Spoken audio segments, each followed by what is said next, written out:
Puji nama Tuhan, saudaraku yang terkasih dalam nama Tuhan Yesus Kristus. Selamat berjumpa kembali di channel Jalan yang Lurus. Saya berharap dan berdoa kiranya kita semua tetap dalam keadaan baik, dalam keadaan sehat, dan pastinya tetap di dalam perlindungan Tuhan. Saudaraku yang terkasih, di kesempatan kali ini kembali lagi kita akan bersama-sama akan melihat serta menyaksikan bagaimana keberlangsungan suatu diskusi atau debat antara teman-teman para apologet Kristen yang akan berhadapan dengan Ustadz Suma. Mengapa selalu berhadapan dengan Ustadz Suma? Ya karena pada dasarnya Ustadz Suma ini tidak pernah habis-habisnya membahas tentang iman Kristen sendiri. Maka dari itu kita akan melihat bagaimana teman-teman para apologet Kristen akan mematahkan setiap narasi liar bahkan tuduhan liar dari seorang Ustadz Suma. Selamat menyaksikan, Tuhan Yesus memberkati. Kitabnya orang Yahudi, percuma Anda ambil kitabnya orang, Anda tempel di kitab saudara kalau Anda tidak pahami. Tuhan akan berperang untuk kamu dan kamu akan diam saja. Lalu di dalam kitabnya orang Yahudi dikatakan bahwa semua raja ini dan negeri mereka telah dikalahkan Yosua sekaligus. Sebab yang berperang untuk orang Israel adalah Tuhan. Sembahan Israel adalah Allah, Tuhannya Israel. Jadi Tuhan di dalam peperangan-peperangan itu selalu terlibat. Bahkan bagaimana Gideon mengalahkan kerajaan Midian, itu juga Tuhan terlibat. Yesaya 9 nomor 6 nomor 5, Tuhan juga terlibat membantu Raja Hezekia mengalahkan Raja Asyur. Jadi kerajaan itu kerajaan absolut, Bung. Kerajaan Allah itu adalah kerajaan absolut yang harus ditegakkan berdasarkan hukum-hukum Allah. Jangan Anda menghayal. Lukas 23 nomor 1 dan seterusnya itu sudah membantah asumsi Anda. Kalau Anda mengatakan kerajaan Allah, di Al-Quran itu sudah sangat banyak. Fata'alallahu milku halku, malikul haqq. Banyak dalam Al-Quran. Ya, Fata'alallahul malikul haqq. Maha tinggi Allah Raja yang sebenarnya.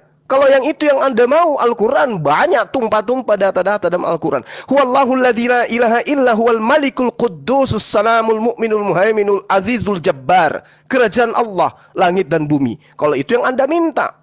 Lahu mulkus samawati wal ar. Miliknya lah kerajaan langit dan bumi. Kalau kerajaan langit yang Anda minta. Tabarakalladzi biyadihil mulk wa huwa ala kulli syai'in qadir. Maha suci Allah, penguasa segala kerajaan. Dan dia maha kuasa atas segala sesuatu. Tapi ini kita sedang berbicara tentang tongkat kerajaan Yehuda. Bukan sedang berbicara tentang kerajaan langit.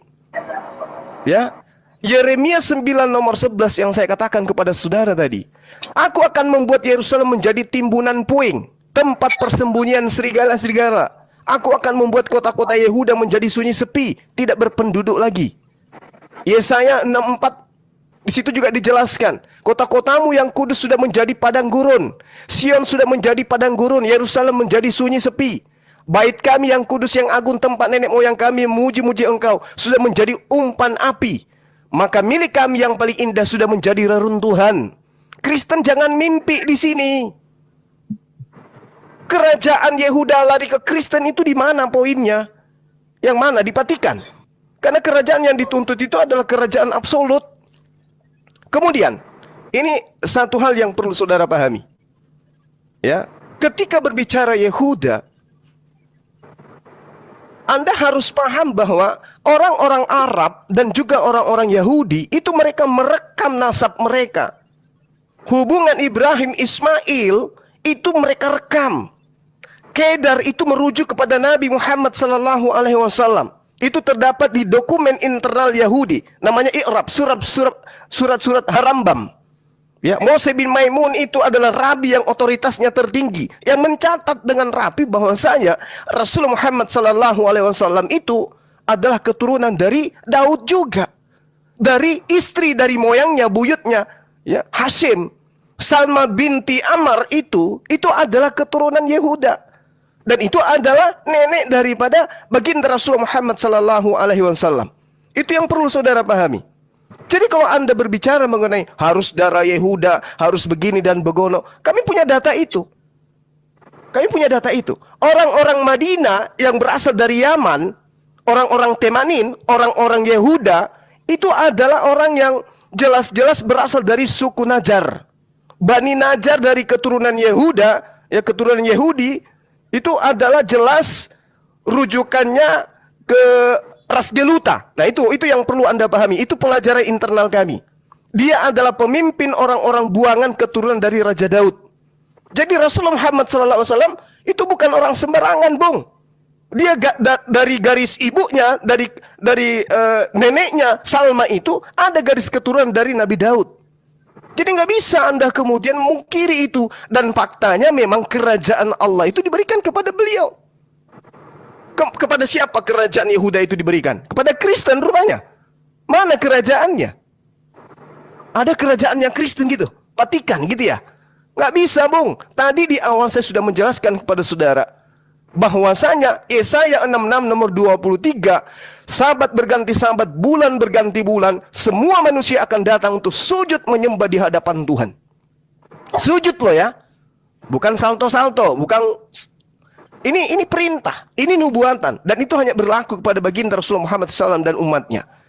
Kejadian 12 nomor 3 ini hanya berlaku kepada antara Islam atau Kristen.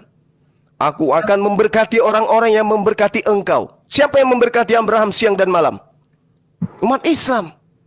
Dan mengutuk orang-orang yang mengutuk engkau, wahai Abraham. Siapa yang mengutuk Abraham siang malam? Kristen. Apa pembuktiannya? Ismail anak haram. Ismail anak tidak sah. Dengan demikian Anda mengutuk Abraham, menuduh Abraham melakukan sesuatu tindakan yang abnormal karena melahirkan anak yang tidak sah. Itu kutukan Anda terhadap Abraham dan Anda tidak sadari itu. Makanya susah kalian itu untuk mendapatkan berkat. Susah kalian itu untuk mendapatkan hikmat. 1 tambah 1 tambah 1 aja kalian bingung untuk menjawabnya. Kenapa? Kalian tidak punya hikmah. Kalian tidak punya berkah. Di mana berkah dan hikmah itu adalah kata dari Al-Quran. Nah, ini saudara-saudara, saya katakan kepada saudara Daniel di pembahasan kita di awal. Percayalah kepada aku, hai perempuan. Saatnya akan tiba bahwa kamu akan menyembah Bapa bukan di gunung ini dan bukan juga di Yerusalem. Lalu di mana? Di mana orang menyembah itu? Karena Yesus mengatakan di dalam Matius 21 nomor 43, sebab itu aku berkata kepadamu, kerajaan Allah akan diambil daripadamu dan akan diberikan kepada suatu bangsa yang akan menghasilkan buah kerajaan itu. Buah kerajaan itu tidak mungkin diberikan kepada umat berkulub. Nggak mungkin. Nggak mungkin. Karena kerajaan Allah itu hanya diberikan kepada umat yang bersunat. Sementara kalian tidak bersunat. Sedangkan di dalam kitabnya orang Yahudi, saya katakan sekali lagi sebelum Anda ambil alih. Di dalam Yesaya 66, nomor 15 sekali lagi saya bacakan kepada saudara. Tuhan akan datang, murkanya akan datang. Dia akan membunuh banyak orang. Dan orang yang dibunuh itu adalah mereka yang makan babi, binatang-binatang jijik serta tikus. Dan itu hanya ada di Kristen. Coba.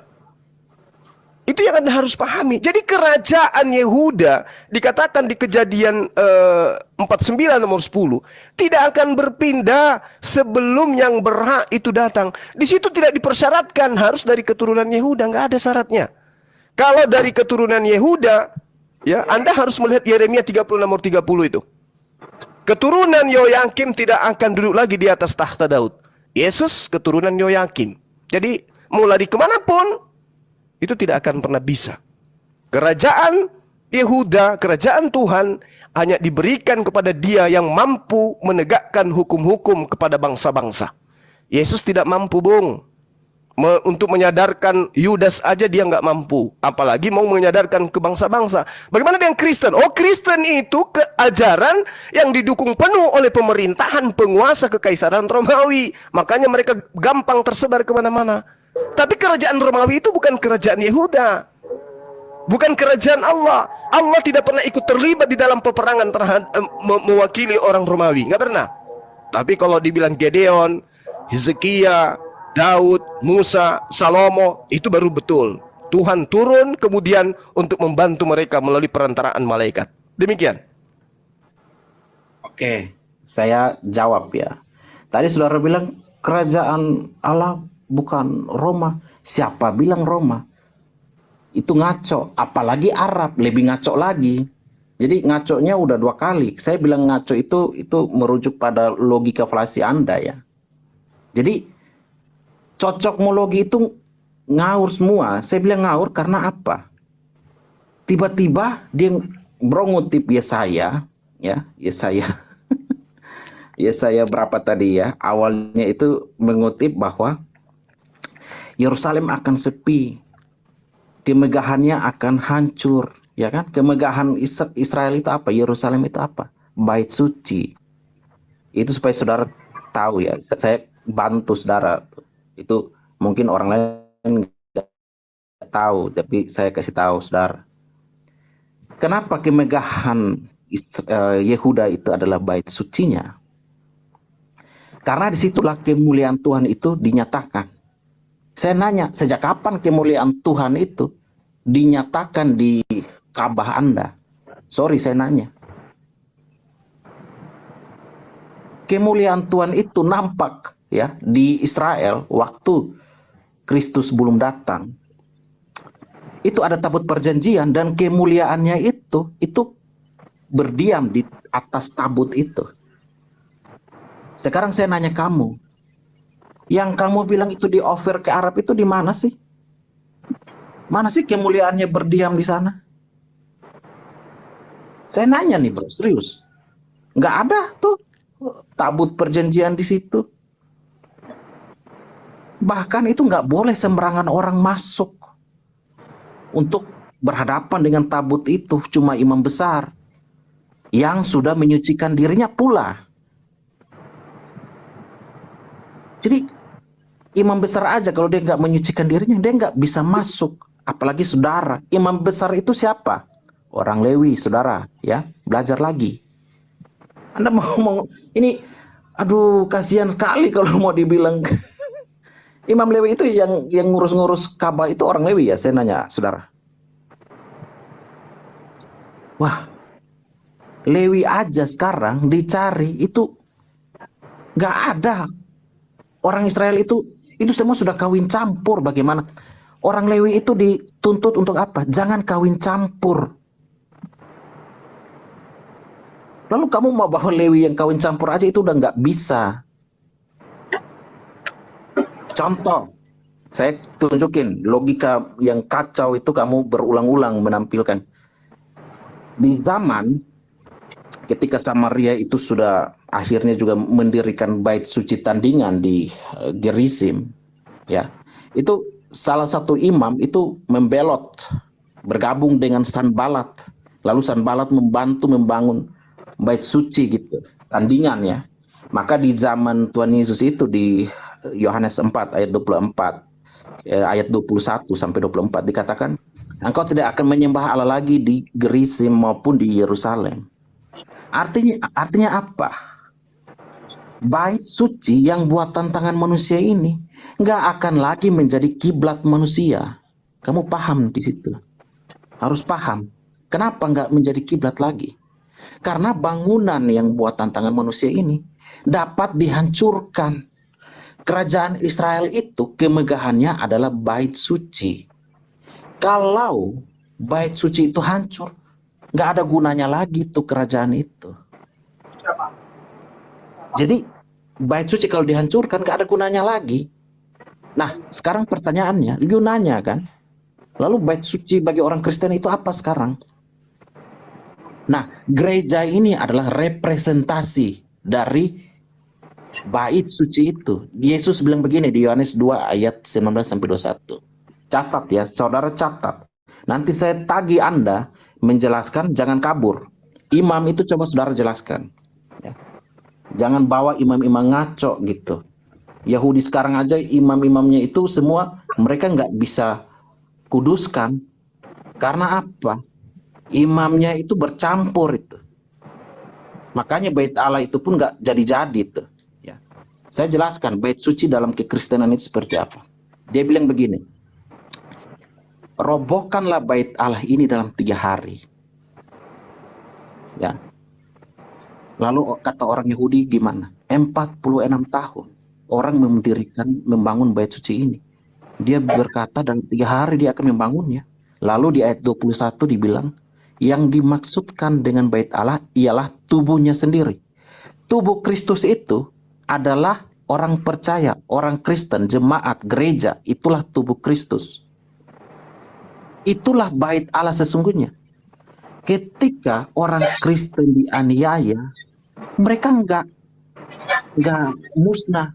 Malahan kekristenan ketika abad mula-mula ditindas oleh orang Yahudi, ke Roma juga ditindas, ya. Mereka itu berkembang. Itu bukti bahwa Tuhan itu menyertai, kerajaan Allah itu hidup. Orang-orang yang tadinya menyembah berhala akhirnya percaya kepada Kristus sebagai raja. Jadi kalau saudara bilang, oh kan itu Kristen menjadi agama negara, itu disahkan abad berapa? Sebelum dia menjadi agama negara ya secara definitif ya, kekristenan itu sudah mengalami perlawanan dari orang-orang pintar pula, orang-orang filsuf, bukan orang-orang yang di Arab sana yang jauh dari peradaban. Kenapa saya bilang jauh dari peradaban? Karena itu zaman jahiliyah itu orang-orang bodoh semuanya di sana. Kekristenan itu nggak lawan orang-orang bodoh. Mereka itu lawannya itu para filsuf, orang-orang berhikmat. Jadi saudara kalau mau ngomong hikmat dengan orang Kristen itu jauh sebelum Anda eksis Islam itu ya. Orang Kristen itu sudah lawan para filsuf nih. Ini tanya, ini ada Bro Kayafa sebentar bisa jelaskan. Jadi sangat lucu kalau Bro bilang mana bait Allah, Bro mau tunjukin Ka'bah. Ka'bah itu mana tuh tempat kudus dan tempat maha kudus? Mana tuh mesbah bakaran? Mana tuh tempat kolam mikveh, tempat orang-orang dimandikan, disucikan? Jadi jangan ngawur gitu, ngomong seenaknya. Saya kenapa bilang ngawur? Karena dari saudara kutip semua ayat gitu. Coba nanti jelaskan ya. Ini nanti ada Bro Kayafas, boleh dilanjutkan. Saya kalau ngomong ulang-ulang terus pun jadi nggak ada guna. Oke, saya tanggapi ya. Silakan Bro Kayafas, Oke. Bro Sumeng. Ya, jadi saya katakan sekali lagi, Anda hanya berasumsi gitu. Berasumsi dan membuat saya geli. Bait suci gereja. Ya, pingin ketawa tapi nadanya saya lupa gitu. Masa gereja tempat perkumpulnya pemakan babi? Yang nyata-nyata di kitab Yesaya 66 itu pemakan babi akan dimusnahkan oleh Tuhan. Anda katakan bait suci. Tempat berkumpulnya orang bersunat, orang yang berkulup, Anda katakan bait suci. Kitabnya orang Yahudi, Bung, Anda harus pelajari baik-baik. Ya. Di dalam kitabnya orang Yahudi, Yehezkiel 44, itu sangat jelas dikatakan bahwasanya orang yang tidak bersunat haram hukumnya masuk ke dalam bait sucinya orang Yahudi. Jadi yang Anda maksud bait suci gereja itu bukan bait suci yang dimaksud oleh orang Yahudi. Bukan yang dimaksud oleh nabi-nabinya orang Yahudi. Yehezkiel 44 nomor 9. Oleh sebab itu beginilah firman Allah. Ini yang Anda harus paham ini. Firman Allah loh ini, firman Tuhan loh ini. Ya. Tidak seorang pun dari orang-orang asing yang hatinya dan daging kulupnya tidak bersunat boleh masuk ke dalam bait kudusku. Lalu Anda mengatakan gereja itu adalah bait suci. Lucu. Lalu kemudian Anda mencari orang Lewi di Mekah. Emang di gereja ada orang Lewi? Hah? Yang memimpin gereja kalian itu orang Lewi? Enggak ada orang Lewi. Cuman perpuluhan yang kalian ambil dari bangsa Lewi. Karena di situ ada fulus. Ya, itu yang perlu saudara saya pahami. Ya, tidak ada suku Lewi pegang gereja. Suku Lewi itu memasukkan orang ke dalam tempat ibadah mereka yang sudah bersuci, Bung. Membasuh tangan, membasuh kaki, lepas sendal, lepas sepatu. Mereka sudah sunat, baru boleh masuk ke dalam bait suci. Yehezkiel 4:49, Kristen tidak mungkin masuk ke dalam bait suci. Jadi yang Anda maksud gereja itu apa-apaan gereja yang Anda maksud bait suci? Lalu kemudian ketika Anda mengatakan bait suci itu adalah tubuh Yesus. Ini ajaran dari mana lagi nih? Anda dapat ajaran ini dari mana? Dari kerajaan monarki kok lari ke dalam tubuh anak Maria? Inilah kalian teman-teman Kristen. Kerajaan Yehuda itu akan diberikan kepada yang berhak. Siapa yang berhak itu? Dia yang mampu menaklukkan bangsa-bangsa, mengatasnamakan hukum Tuhan. Yesaya 42 nomor 1. Lihat itu hambaku yang kupegang, orang pilihanku yang kepadanya aku berkenan. Aku menaruh rohku, kekuatanku di atasnya, supaya ia menyatakan hukum kepada bangsa-bangsa. Ini loh, yang menyatakan hukum-hukum kepada bangsa-bangsa, hukum-hukum Kristen itu kan Paulus in the gang. Apa Yesaya 42 ini nomor 1 ini digenapi oleh Paulus? Ya, karena kalau Yesus nggak mungkin, Yesus nggak pernah memberikan hukum-hukum kepada siapapun. Kepada Yudas aja dia nggak mampu.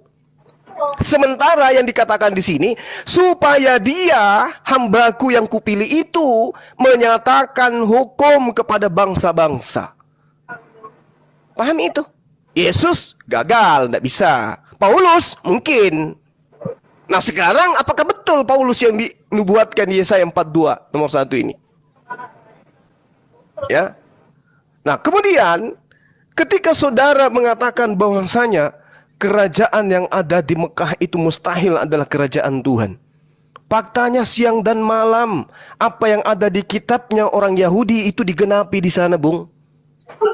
Segala kambing domba Kedar akan terhimpun kepadamu. Domba-domba jantan Nebayot akan bersedia untuk ibadahmu. Itu di mana ini terjadi? Dipatikan. Ya. Sejumlah besar onta akan menutupi daerahmu. Ini di mana terjadi? Sebagai ganti keadaanmu yang dahulu ketika engkau ditinggalkan, dibenci, dan tidak disinggahi seorang pun, sekarang aku membuat engkau menjadi kebanggaan abadi, menjadi kegirangan turun-temurun. Kalau di Yerusalem nggak mungkin, Bung. Anda sendiri sudah membaca datanya. Ini di mana? Kegirangan turun-temurun ini, kebanggaan abadi ini di mana? Petikan. Pintu-pintu gerbangmu akan terbuka senantiasa, baik siang maupun malam, tidak akan tertutup supaya orang dapat membawa kekayaan bangsa-bangsa kepadamu. Sedang raja-raja mereka ikut digiring sebagai tawanan. Ini di mana ini kejadiannya? Di mana para presiden di atas muka bumi ini datang untuk bersiara? Di mana tuh? Dipatikan gitu. Lalu kemudian di Yesaya 62 dikatakan, orang yang akan menyebut engkau bangsa kudus, orang-orang tebusan Tuhan, dan engkau akan disebutkan yang dicari, kota yang tidak ditinggalkan. Ini di mana ini? Kota yang dicari ini di mana ini? Kota yang tidak ditinggalkan ini di mana ini? Jadi saudara harus berpikir jernih. Jangan cuma asumsi. Jangan karena Anda itu tidak suka terhadap Islam, maka mata Anda tertutup, kepala Anda tertutup untuk memahami kitab-kitab terdahulu. Tidak akan ada lagi kabar tentang perbuatan kekerasan di negerimu, tentang kebinasan atau runtuhan di daerahmu. Engkau akan menyebut tembokmu selamat, shalom, dan pintu-pintu gerbangmu pujian, Ahmad. Jadi yang mana ini? Yang mana yang Anda katakan kerajaan Yehuda akan diambil ke bangsa lain? Di Kristen gitu? Nggak mungkin, Bung. Tidak akan ada lagi kabar tentang perbuatan kekerasan, tentang kebinasan dan reruntuhan daerahmu. Sejak Rasulullah Muhammad SAW datang memimpin sampai hari ini, Mekah itu tidak pernah runtuh oleh siapapun. Tidak ada kekuatan di atas muka bumi yang pernah meruntuhkan Mekah. 1400 tahun silam, Bung. Apa enggak nalar itu yang Anda punya itu, apa enggak berfungsi nalarnya? Lalu dikatakan Yesaya 35 nomor 8, di situ akan ada jalan raya yang akan disebutkan jalan kudus. Orang-orang yang tidak bersunat tidak akan melintasinya. Jadi kalau ada yang bertanya kenapa enggak ada gereja di sana, karena orang-orang yang tidak bersunat tidak akan melintasinya. Ini nubuatan, Bung. Orang-orang pandir tidak akan mengembara di atasnya. Ini fakta. Enggak ada lagi di sana tuh. Nggak ada orang yang tidak bersunat ke sana. Kenapa? Memang sudah dinubuatkan. Ini fakta. Kalau dipatikan kumpulan orang-orang yang tidak kudus, karena mereka masih tidak bersunat. Sementara kudusnya seseorang dinilai oleh kitabnya orang Yahudi ketika mereka itu bersunat baik hatinya, tidak sombong kepada Allah, tidak mengatakan hukuman Allah itu hukum Tuhan itu adalah sebuah kutukan, mereka taat. Mereka wajib melaksanakan ketetapan Tuhan. Itu yang dikatakan sunat hati. Sunat kulub yang harus dipotong. Sementara kalian kagak. Lalu tadi Anda mengatakan bangsa bodoh, bangsa bodoh. Sepintar-pintarnya Anda, tapi yang kami lihat 1+1 tetap aja jawaban Anda 1. Itu fakta di lapangan.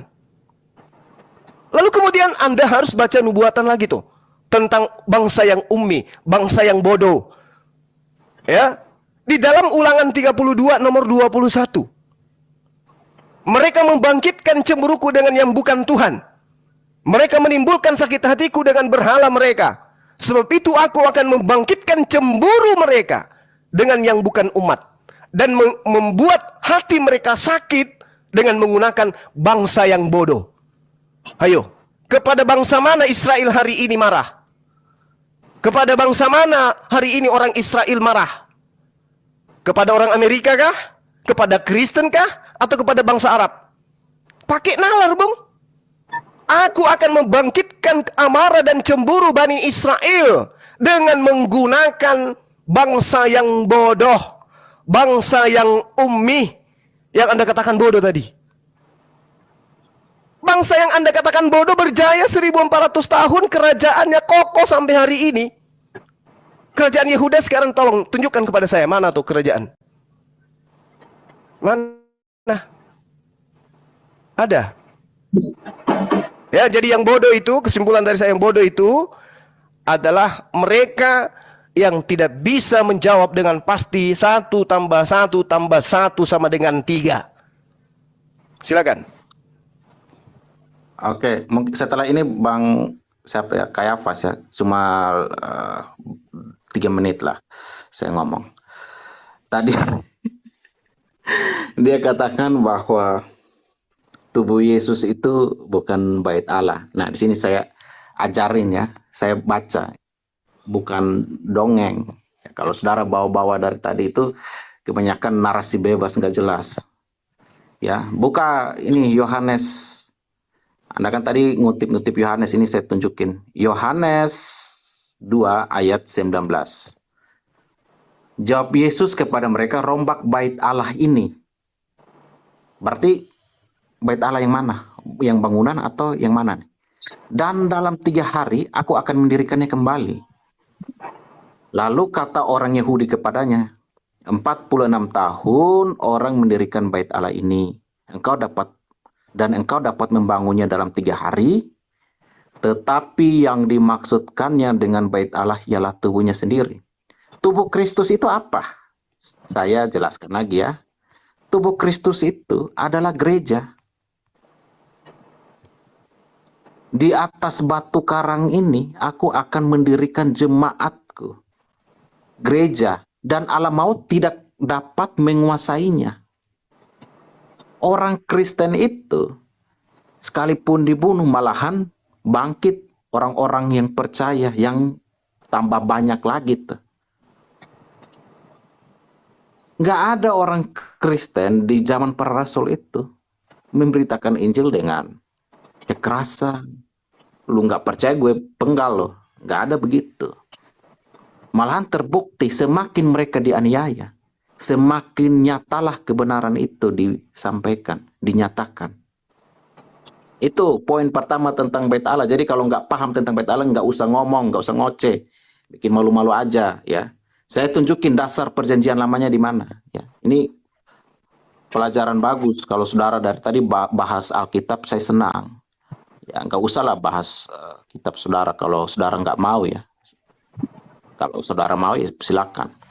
Tapi kalau saudara hanya mau membuka perjanjian lama, ya silakan. Ya, Yesaya 8 ayat 13 ya sampai 14. Tetapi Tuhan YHWH semesta alam, Dialah yang harus kamu akui sebagai yang kudus, kepadanya lah harus kamu takut dan terhadap Dialah harus kamu gentar. Ia, ayat 14-nya, ia akan menjadi tempat kudus, bos. Ia akan menjadi tempat kudus. Bukan jadi bangunan batu bata itu. Ia akan menjadi tempat kudus. Tempat kudus di sini yang dimaksud apa tadi? Yohanes 2 ayat 19-21. Yaitu tubuhnya sendiri. Gitu bos besar. Jadi kalau kamu bilang Alkitab itu nggak ada sedikit pun inkonsisten dengan perjanjian baru. Itu selalu konsisten. Kalau saya nanya balik konsistennya dengan Quran di mana, saya nggak mau nanya karena saya tahu pasti nggak konsisten, jadi nggak perlu ditanya gitu. Nah, itu mengenai gereja yang adalah bait Allah sebagai representasi bait Allah, karena dikatakan tubuhmu adalah bait Allah, itu dikatakan di dalam kitab suci begitu. Nah, sekarang lanjut kepada yang tadi dibilang orang bodoh, orang berhikmat. Alkitab itu menggunakan dua istilah itu. Orang berhikmat itu kontrasnya itu dengan orang bodoh. Makanya tadi saya ngomong orang bodoh. Nah, saya buktikan. Amerika ini saya pakai contoh konkret aja yang ada hari ini. Anda atau negara Arab punya banyak minyak, iya. Tetapi minyaknya dijual itu harus dengan apa? Mata uang apa? Dolar, bos. Anda eksis sebagai suatu negara, tetapi tidak memiliki eksistensi dalam menjalankan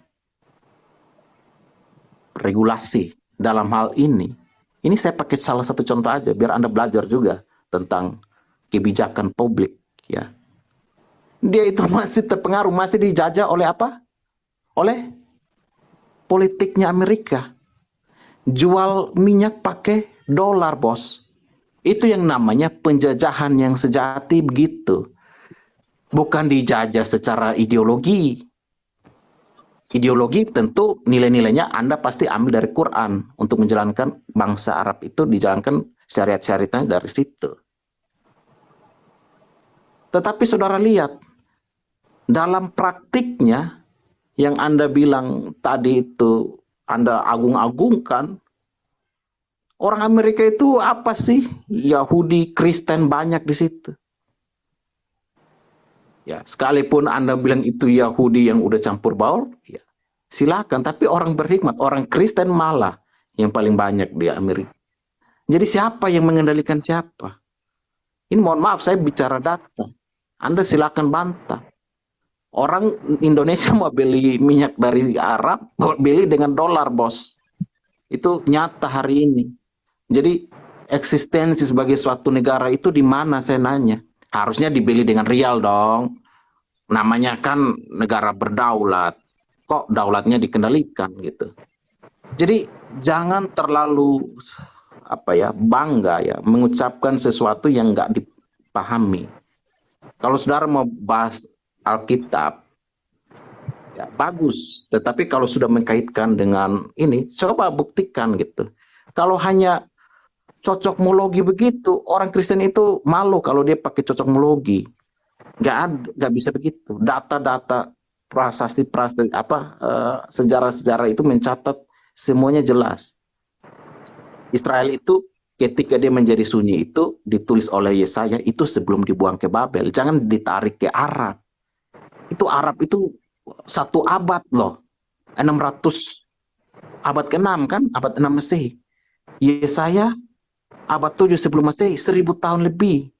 Yesaya ngomong itu 200 tahun kemudian, ya 100 tahun lebih ya kemudian, itu terbukti bangsa Babel itu melululantahkan Israel, Yehuda, kaum Samaria, orang-orang Israel Utara, itu dibuang ke bangsa lain oleh bangsa Asyur.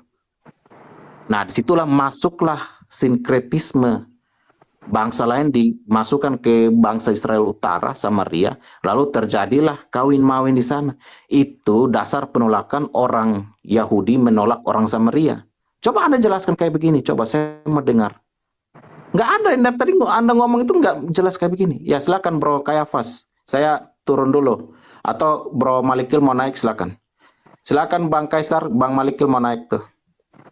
Loh, kok turun bro? Kok turun? Iya, ini saya udah dari tadi baterainya udah mau habis. Lanjut aja. Ini saya. Malikil udah pergi. Ya, kok.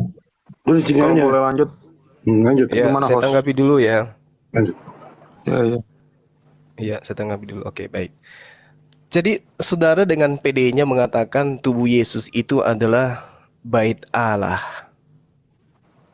Ini konsep asumsi. Hanya karena hancurkanlah bait ini maka aku akan membangun dalam 3 hari. Itu asumsi Anda namanya. Malah sampai ke politik. Karena ketidakberdayaan saudara untuk memberikan data. Kerajaan Allah itu diambil dari Yehuda, diberikan kepada bangsa Arab. Patahkan itu. Patahkan itu. Dengan cara Anda tunjukkan kerajaan Yehuda itu diberikan kepada bangsa lain. Bangsa yang mana? Karena yang dimaksud di sini adalah kerajaan monarki, bukan kerajaan hayalan. Kemudian, saudara mencoba untuk mengatakan Yesus itu punya jemaat dan jemaatnya itu di gereja. Ini fitnah. Sekali lagi saya katakan ini fitnah terhadap Yesus. Mana ada jemaat Yesus itu orang-orang yang tidak bersunat? Pemakan-pemakan babi. Mana ada? Ini fitnah terhadap Yesus. Ya, suka-suka kalian aja ngaku-ngaku gitu loh. Pandangan teman-teman Kristen itu tidak berdasar terhadap apa yang seharusnya mereka dudukkan, perkara yang sesungguhnya. Yesus punya jemaat itu orang bersunat semua. Orang yang mengkuduskan diri mereka dengan menjalankan hukum Taurat. Lah Kristen ini tempat gerejanya aja masuk ke rumah pribadi lepas sendal. Masuk ke rumah Tuhan pakai sendal. Lebih berharga rumah kalian daripada tempat ibadah kalian. Itu fakta. Jadi kerajaan Tuhan itu nggak sama kalian. Itu camkan itu baik-baik. Dan bantah saya dengan data. Kemudian ketika saudara Daniel tadi mengatakan kerajaan Tuhan itu tidak, ini penggal, ada yang tidak percaya kepada Allah penggal. Bung, tolong sampaikan kepada jemaat-jemaat kalian. Andai saja Yesus itu berhasil menggalang kekuatan, sekali lagi saya katakan, andai saja Yesus berhasil menggalang kekuatan, andai saja Bani Israel bukan bangsa tegar tengkuk pada masa itu, andai saja Yesus mampu berdiri seperti Mesias yang ditunggu oleh orang Yahudi, maka Lukas 19 nomor 27 Yesus akan praktekkan. Siapapun yang menjadi seteruku, kata Yesus, yang tidak mau aku menjadi rajanya, bawa ke hadapanku, bunuh dia di hadapanku. Sayangnya Yesus tidak punya dukungan. Andai saja punya dukungan, maka dia akan berlaku seperti Musa. Kenapa? Dia utusan pencipta langit dan bumi, Bung. Bukan utusan partai. Oke? Jadi jangan Anda besar mulut dengan seperti itu. Markus 16 nomor 16. Yang percaya dibaptis, yang tidak percaya diapakan? Yang tidak percaya diapakan? Dihukum. Kenapa Anda tidak mempraktekkan itu? Malu-malu atau sudah puas menjajah berabad-abad. Kalau yang percaya dibaptis, kalau dihukum katanya nanti di akhirat. Loh, kalau begitu baptisnya nanti di akhirat juga dong. Ini giliran yang enak-enak dilakukan, yang tidak enak tidak dilakukan. Malu. Padahal itu adalah amanat di dalam kitab saudara. Lalu kemudian Anda kait-kaitkan dengan pembelian minyak dengan dolar. Masya Allah. Sudah separah itu kah untuk membantah dalil-dalil yang ada dalam kitab saudara? Jadi kerajaan Tuhan itu akan diberikan kepada dia yang berhak atasnya. Indikasi daripada berhaknya orang tersebut, dia mampu menegakkan hukum Tuhan di atas muka bumi kepada bangsa-bangsa minimal. Berarti orang itu sama seperti Musa. Dia mampu kemudian mengajarkan orang-orang tentang hukum Tuhan. Bukan alay, bukan letoi. Sedikit-sedikit tempat sunyi, cari tempat sunyi berdoa. Sedikit-sedikit lari ke tempat sunyi berdoa. Bukan yang kayak begitu. Yang lantang mengatakan Allah itu satu, Allah itu maha besar. Itu yang dikatakan mampu menegakkan hukum-hukum kepada bangsa-bangsa. Berarti bangsa lain itu kan tegar tengkuk. Maka harus terjadi peperangan. Seperti Musa, seperti Gideon, seperti Hezkia. Dia mampu kemudian memberikan kedamaian terhadap bangsa di mana bangsa itu adalah bangsa yang dituntun oleh Tuhan untuk menjadi pemimpin di atas muka bumi. Anda ini Gitu milah loh. Ibrahim atau milah Musa, bro? Ini kita sedang berbicara mengenai nubuatan kerajaan Tuhan akan diambil dari Bani Israel dan diberikan kepada bangsa yang lain. Tanya, kamu Dan milah bangsa Ibrahim atau milah Musa? Jawab. bangsa lain itu hanya ada dua. Kenapa nggak jawab? Kenapa nggak Apakah berani jawab? Kamu Kristen, milah Ibrahim atau milah apakah Musa? Kristen atau Bukan Islam? masalah Di Kristen Islam, itu bukan sudah Islam. tidak ada kerajaan kecuali Ya, Vatikan, gimana? dan kerajaan Vatikan itu bukan kerajaan Kamu milah Ibrahim Bani atau milah Israel. Musa? Kamu Vatikan milah Ibrahim atau itu milah Musa? adalah kerajaan Romawi yang kebetulan menjadikan Kristen di abad Tunjukkan ketiga saksi sebagai Islam. agama resmi Tunjukkan kerajaan. kamu tahu Gitu loh. perintah ini tidak? Di mana? Nggak usah ke situ. Buktikan aja dulu. Kerajaan Yehuda itu yang dinubuatkan akan diberikan kepada bangsa lain itu ke Kristen atau ke Islam. Kalau di Islam saya sudah sampaikan. Kristen bukan bangsa. Kok bangsa sih? Nah, berarti sudah gugur. Berarti kerajaan Yehuda itu tidak diberikan kepada Kristen. Udah selesai. Tamat di situ ya. Tamat. Bro Zuma udah bisa ditanggapi belum? Silakan. Bro Justin, aku tanggapi sedikit ya. Silakan. Tadi terima kasih atas penjelasannya Zuma. Karena di diskusi sebelumnya saya orang yang selalu menyiarkan bahwa Nabi Muhammad memang punya keturunan Yahudi dari neneknya yang bernama Salma binti Amr ya. Biasanya apologet Muslim itu akan menolak serempak. Tadi akhirnya ada pengakuan Zuma juga bahwa memang ada nenek baginda. Betul ya, Bro? Iya. Nah, ini kebetulan aku juga punya datanya, jadi memang itu benar. Nah, cuma jika itu benar juga diiyakan oleh Zuma, tidak tahukah Bro Zuma jika yang membunuh tidak membunuh sorry yang membubuhi racun di Khaybar itu Zainab binti Al Harith adalah seorang Yahudi yang merupakan cicit dari Salma binti Amr juga. Justru dia membubuhkan racun itu karena dia tidak percaya bahwa Nabi Muhammad adalah nabi. Mungkin kalau boleh nanti diskusi berikutnya itu dijelaskan ya bagaimana Baik. jika dia ya itu. Terus tentang kerajaan Allah nih, aku tanggapin. Makanya saya selalu mendorong kita supaya jangan membaca kitab-kitab abad 10 aja, tapi kita baca kitab-kitab abad purba ya. Nah, kalau kita baca itu di dalam Mazmur 22 ayat 17, di situ kan itu tentang memang Yesus yang akan ditusuk kaki dan tangannya. Tulisannya begini, anjing-anjing mengelilingi aku, gerombolan orang fasik mengepung aku. Mereka menusuk hingga tembus berlubang telapak tanganku dan telapak kakiku. Nah, ini yang digenapi oleh Yesus sehingga pada saat di atas kayu salib dia bilang, Eli Eli lama sabachthani. Karena itu adalah Mazmur 22 bagian awal yang disebutkan. Nah, ini yang ayat 17. Kemudian kalau kita lanjut ke ayat berapa? 29. Ini nyambung ya 17 ke 29.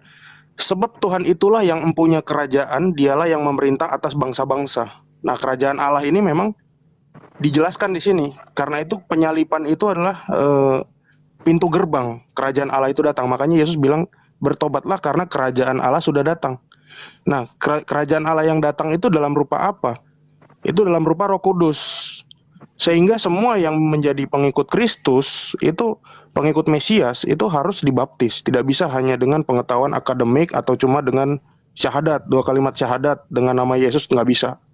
Nah, di sini juga dijelaskan bahwa ayat 31-nya, keturunanku akan beribadah kepadanya dan suatu angkatan akan datang untuk memberitakan Tuhan. Dan mereka akan memberitakan kepada suatu umat yang akan lahir nanti seperti yang dijadikan Tuhan. Jadi kerajaan Allah itu memang tidak bisa terlepas dari penyalipan itu, Bro. Di Mazmur 22 ini. Sementara kalian kan menolak. Karena kalau kalian bilang kerajaan Allah itu justru jadi Arab Saudi, saya juga jadi jadi tanda tanya. Karena Arab Saudi itu bermusuhan sama Iran, sama ISIS. ISIS mereka bermusuhan. Kemudian sama apa lagi ya? Banyak, dan bahkan kerajaan Arab itu tidak bisa terlepas kemunculannya dari kerajaan British atau pemerintahan Inggris ya. Karena pemerintahan Inggris itulah yang memberikan lahan kepada orang-orang Arab waktu itu yang semulanya bukan dari keturunan Saud. Nah, dan kemudian kerajaan itu ada. Jadi kerajaan ini memang lahir atas dasar prakarsa bangsa Inggris, Bro. Sehingga itu tidak tepat. Nah, kemudian saya tambahkan lagi di dalam keyahudian. Tadi bro mengutip Rambam ya, Rambam terus apa? Macam-macam ya. Rabi Moses ben Maimun kalau tidak salah. Nah, Anda pernah tahu nggak kalau setelah Yesus Kristus orang Yahudi itu udah gagal, Mesiasnya udah ada 32 Mesias dan itu mati. Bro Zuma tahu nggak? Iya. Tahu ya? Halo? Iya. Silakan lanjut. Tahu, ada 32 Mesias mati. Bahkan Mesiasnya yang abad 15 itu masuk Islam, namanya Sabbatai Zevi. Ada Mesiasnya yang jadi masuk Kristen. Saya pernah baca. Ada Mesiasnya yang terlahir Kristen. Ada Mesiasnya yang kepleset di kamar mandi. Ada Mesiasnya yang tenggelam di Pulau Kreta. Ada Mesiasnya yang bunuh diri, namanya Simon Bar Kokhba. Ada Mesiasnya yang mati kena stroke, namanya Lubavitch, Rabi Lubavitch. Dan nanti tahun 2023 ada Mesias mereka yang akan muncul, namanya Benyamin Netanyahu. Jadi Mesias-Mesias ini udah gagal 32. Kenapa yang satu yang tidak gagal ini, kenapa harus ditolak gitu? Sementara Islam sendiri, Al-Masih itu merupakan artinya adalah Mesias. Dan dia tidak gagal, dia tidak mati. Menurut kalian kan? Nah, kenapa kalian menukil dari pernyataan orang-orang Yahudi yang sangat membenci Kristen dan menolak Kristen, menolak Yesus, sampai kitab sucinya dirubah? Makanya tadi aku baca Mazmur Septuaginta ya, bukan dari Masoretic Text. Sampai kitab sucinya dirubah dan Mesiasnya itu gagal 32. Itu nggak ada orang yang tahu. Mestinya kita berbicara tentang itu. Nah, itu tambahan dari saya. Kemudian yang kedua, yang terakhir ini yang aku jelaskan tadi bro, pertanyaannya bagus. Apakah orang-orang menyembah Yesus itu makan babi? Nah, 10 perintah Allah itu tidak ada larangan makan babi dan perintah sunat bro. Itu adalah larangan terhadap orang-orang yang berada di bawah kepemimpinan Imam Lewi. Orang Kristen tidak berada di bawah kepemimpinan Imam Lewi, melainkan Imam Melkisedek, ya kan? Nah, coba dalilnya mana? Kita lihat di dalam Kisah Para Rasul 2 ayat 11. Aku bacain ya. Jadi di sini, kalau kita baca dari ayat 8, bagaimana mungkin kita masing-masing mendengar mereka berkata dalam bahasa kita sendiri, yaitu bahasa yang kita pakai di negeri asal kita. Kita orang Parsia, Media, Elam, penduduk Mesopotamia, Yudea, Kapadokia, Pontus, Asia, Frigia, dan Pamfilia, Mesir, dan daerah-daerah Libya yang berdekatan dengan Kirene. Pendatang-pendatang dari Roma, baik Yahudi maupun penganut agama Yahudi. Orang Kreta dan orang Arab ada ya. Kita mendengar mereka berkata-kata dalam bahasa kita sendiri tentang perbuatan besar yang dilakukan Allah. Nah, orang-orang inilah yang menjadi orang Kristen mula-mula. Karena di dalam Kisah Para Rasul 2 ini, Petrus membaptis mereka, jumlahnya adalah 3.000. Bro Zuma tahu ya, umat Kristen pertama itu yang dibaptis adalah 3.000. Nah, 3.000 orang ini artinya itu bukan hanya orang Yahudi, tapi orang-orang di luar Yahudi termasuk orang Arab. Bisa jadi orang Arabnya belum sunat, gitu kan? Nah, kemudian kita lihat di ayat 46, bro. Ya, 46. Dengan bertekun dan sehati mereka berkumpul tiap hari dalam bait Allah. Mereka memecahkan roti di rumah mereka masing-masing secara bergilir dan makan bersama-sama dengan gembira. Artinya orang-orang Kristen ini ibadahnya bukan langsung di gereja atau di masjid, tapi ibadah di bait Allah. Bahkan mungkin kalau mereka kebelet ya, mereka ke WC-nya bait Allah meskipun mereka nggak sunat. Mereka makan babi, ya pasti makan babi, tapi mereka ibadah di bait Allah, bro. Nah, baginda Rasul aja nggak pernah ibadah di bait Allah. Ini mestinya bro pikirkan. Seandainya pernyataan Anda bahwa orang-orang Kristen itu tidak pernah, yang tadi makan babi, makan tidak sunat itu tidak layak, Anda mesti menghapus ini kisah para rasul, atau yang Anda bilang Kisah Para Pewarta nomor 46 ini. Anda mesti berusaha untuk membuktikan bahwa ayat 46 ini adalah ayat palsu.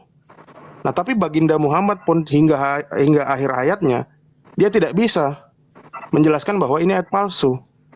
Gitu. Jadi itu ya, kita perlu pikir ya. Orang-orang Yahudi, orang-orang non-Yahudi tadi itu ibadah di bait Allah. Memuji Yesus bukan memuji Allah Subhanahu wa taala, karena tidak ada tulisan Allah Subhanahu wa taala dalam bait Allah. Gitu. Mungkin itu dari saya. Terima kasih. Lanjut teman-teman. Oke, saya tanggapi ya. Jadi ketika saudara kemudian membawa narasi yang Anda bangun kemudian, Anda harus tahu bahwa yang disembah oleh orang Yahudi itu adalah esensi yang maha suci lagi maha tinggi. Yesus memenuhi syarat? Tidak. Itu dulu yang perlu Anda tahu. Kemudian ketika Anda mengatakan bahwa kota Mekah itu adalah pemberian, itu keliru. Kenapa saya katakan keliru? Karena memang Tuhan sudah menjanjikan di mana Tuhan akan menetapkan sebuah tempat di mana namanya akan digaungkan, diagungkan, dimasyhurkan secara turun-temurun di tempat tersebut. Nah, saya ingin memberikan sebuah data ya di dalam kitab saudara menurut pengakuan Paulus itu sendiri. Hagar di dalam Galatia 4 diceritakan ya, itu berada di Gunung Sinai di tanah Arab. Itu ada di Galatia 4. Sementara nubuatan yang terjadi kemudian dikatakan dalam kitabnya orang Yahudi di dalam Ulangan 33 nomor 2. Dan dia berkata Tuhan akan datang dari Sinai. Poinnya di situ jelas dia akan bersinar di Gunung Paran dan datang dengan 10.000 orang kudus dari selatan dengan hukum berapi-api. Ini Yesus memenuhi enggak ini? Sementara Sinai itu di mana menurut Paulus? Itu di tanah Arab. Lalu di mana kemudian orang-orang kudus ini menegakkan hukum-hukum? Yang membawa pasukan 10.000 itu siapa? Jadi kita tidak bisa kemudian menafikan adanya data, baik itu di dalam kitabnya orang Yahudi maupun di dalam Al-Quranul Karim. Kenapa? Karena perintah di dalam agama kami adalah untuk mengimani kitab-kitab terdahulu. Bahkan Rasulullah Muhammad SAW itu diperintahkan ketika dia ragu untuk bertanya kepada orang-orang terdahulu, pemilik kitab terdahulu, yaitu yang memegang kitab Torahnya Nabi Musa dan juga yang memegang Mazmurnya Nabi Daud dan juga Injilnya Nabi Isa alaihissalam. Nah, di sini sangat jelas, Bung. Ulangan 33 nomor 2 itu tidak bisa dikatakan itu untuk Yesus, itu untuk siapa? Itu untuk Paulus, itu nggak bisa. Satu-satunya manusia yang berasal dari Gurun Sinai, ya, itu hanya Rasulullah Muhammad SAW membawa 10.000 pasukan untuk menaklukkan kota Mekah. Lalu kemudian menegakkan hukum-hukum yang berapi-api. Sampai hari ini apinya tidak pernah pudar.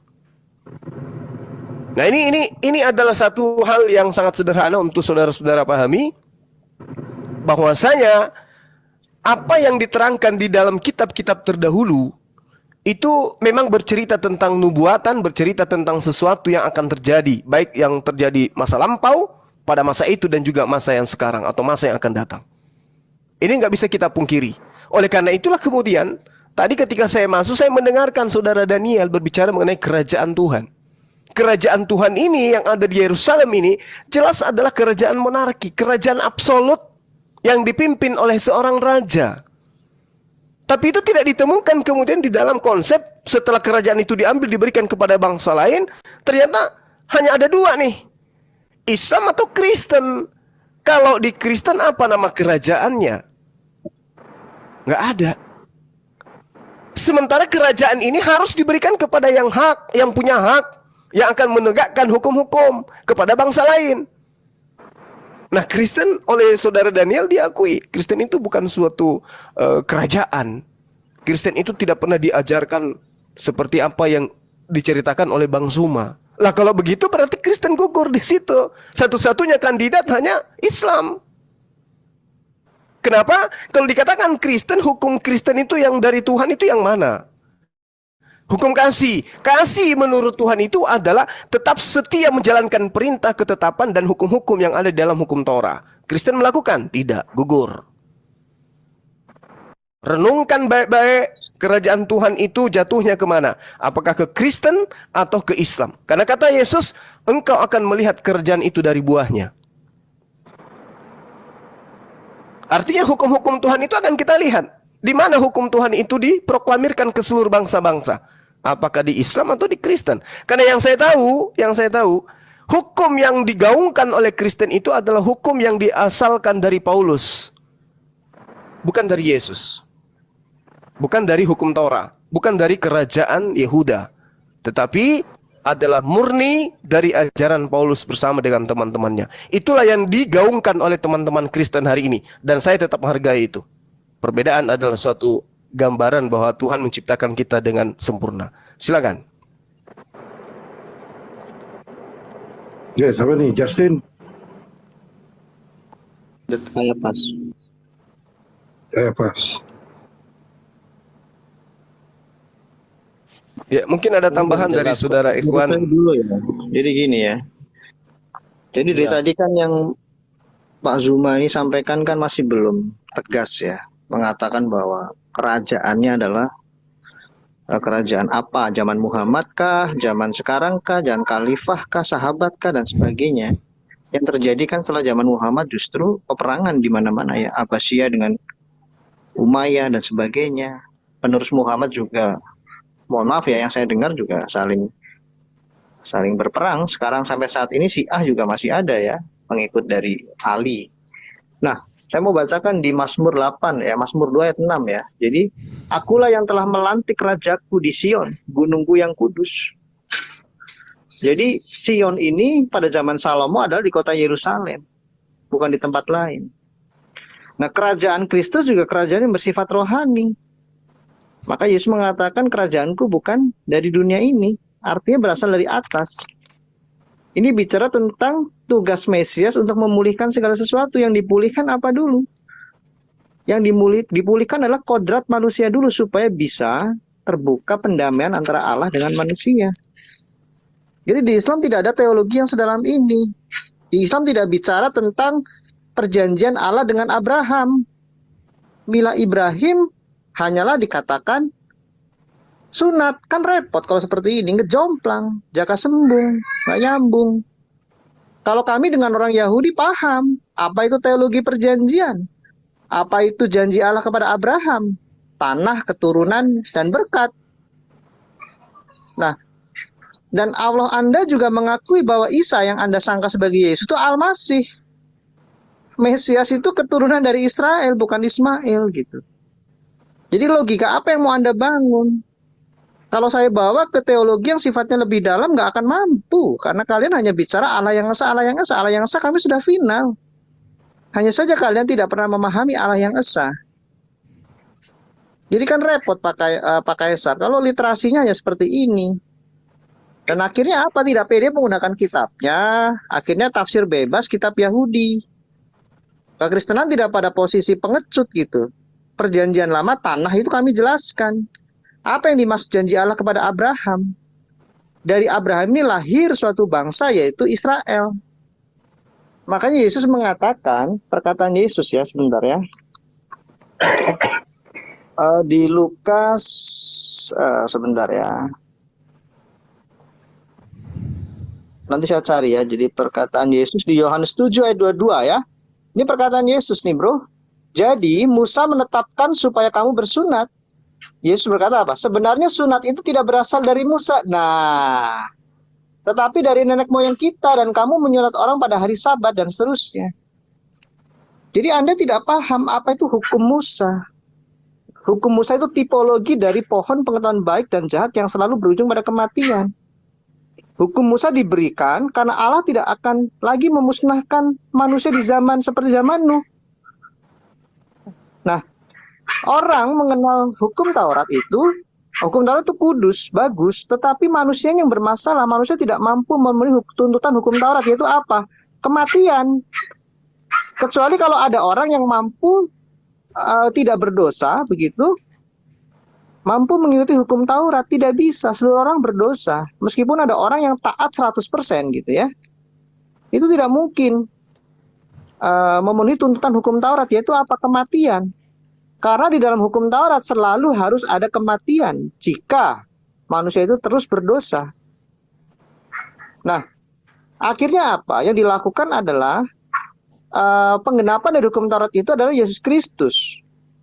Karena sebelum ada hukum Taurat, seharusnya Adam ini yang diuji, tapi Adam gagal. Yesus adalah Adam kedua yang diuji dalam ketidakberdosaannya, tetapi dia diuji selayaknya orang berdosa. Sehingga tuntutan hukum keadilan Allah terpenuhi. Ini saya belum jual beli ayat, nanti kalian pusing gitu, Bro Zuma. Tapi begini, kami tuh mau memulai dari mana? Kalau kalian hanya bicara, Muhammad hanya bicara monoteisme. Ketika Muhammad ada di Madinah ditanya oleh orang Yahudi mengenai kenabiannya, dia mengatakan milah Ibrahim, bukan Islam loh. Tidak mengatakan din atau apa Islam, tidak. Yang disebut adalah agamanya apa, dia menjawab milah Ibrahim. Lu belum zaman Ibrahim tidak ada tuh hukum fisik, syariat itu tidak ada, syariat seperti syariat Islam itu tidak ada. Abraham dibenarkan karena iman. Hukum fisik di dalam perjanjian lama baru dinyatakan di zaman di zaman Israel. Oke, kembali ke masalah kerajaan. Kerajaan Kristus itu sudah dimulai sejak Kristus itu dimuliakan. Dia menerima kuasa baik di surga dan di bumi.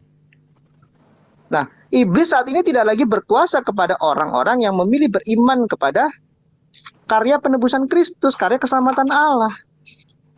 Tidak lagi berkuasa atas kutuk dosa asal itu, sifat keberdosaan Adam. Nah, ini juga karena tidak akan nyambung. Karena beberapa hari saya diskusi dengan teman muslim termasuk Pak Ikhwan, ternyata Allah Anda menciptakan manusia itu sudah dengan tujuan untuk berdosa. Loh, kalau kami tidak. Allah kami tidak menciptakan manusia untuk tujuan kematian, tapi hidup. Oke, kembali ke masalah kerajaan. Kerajaan Kristus itu banyak sekali dalilnya ya, bahwa Yesus Kristus saat ini ada di surga menunggu semua yang harus dilakukan digenapi, yaitu penghakiman. Tetapi kerajaan secara rohani sudah terbentuk. Bahkan ketika Yesus datang setelah dibaptis, dia mengatakan, bertobatlah, kerajaan Allah sudah dekat.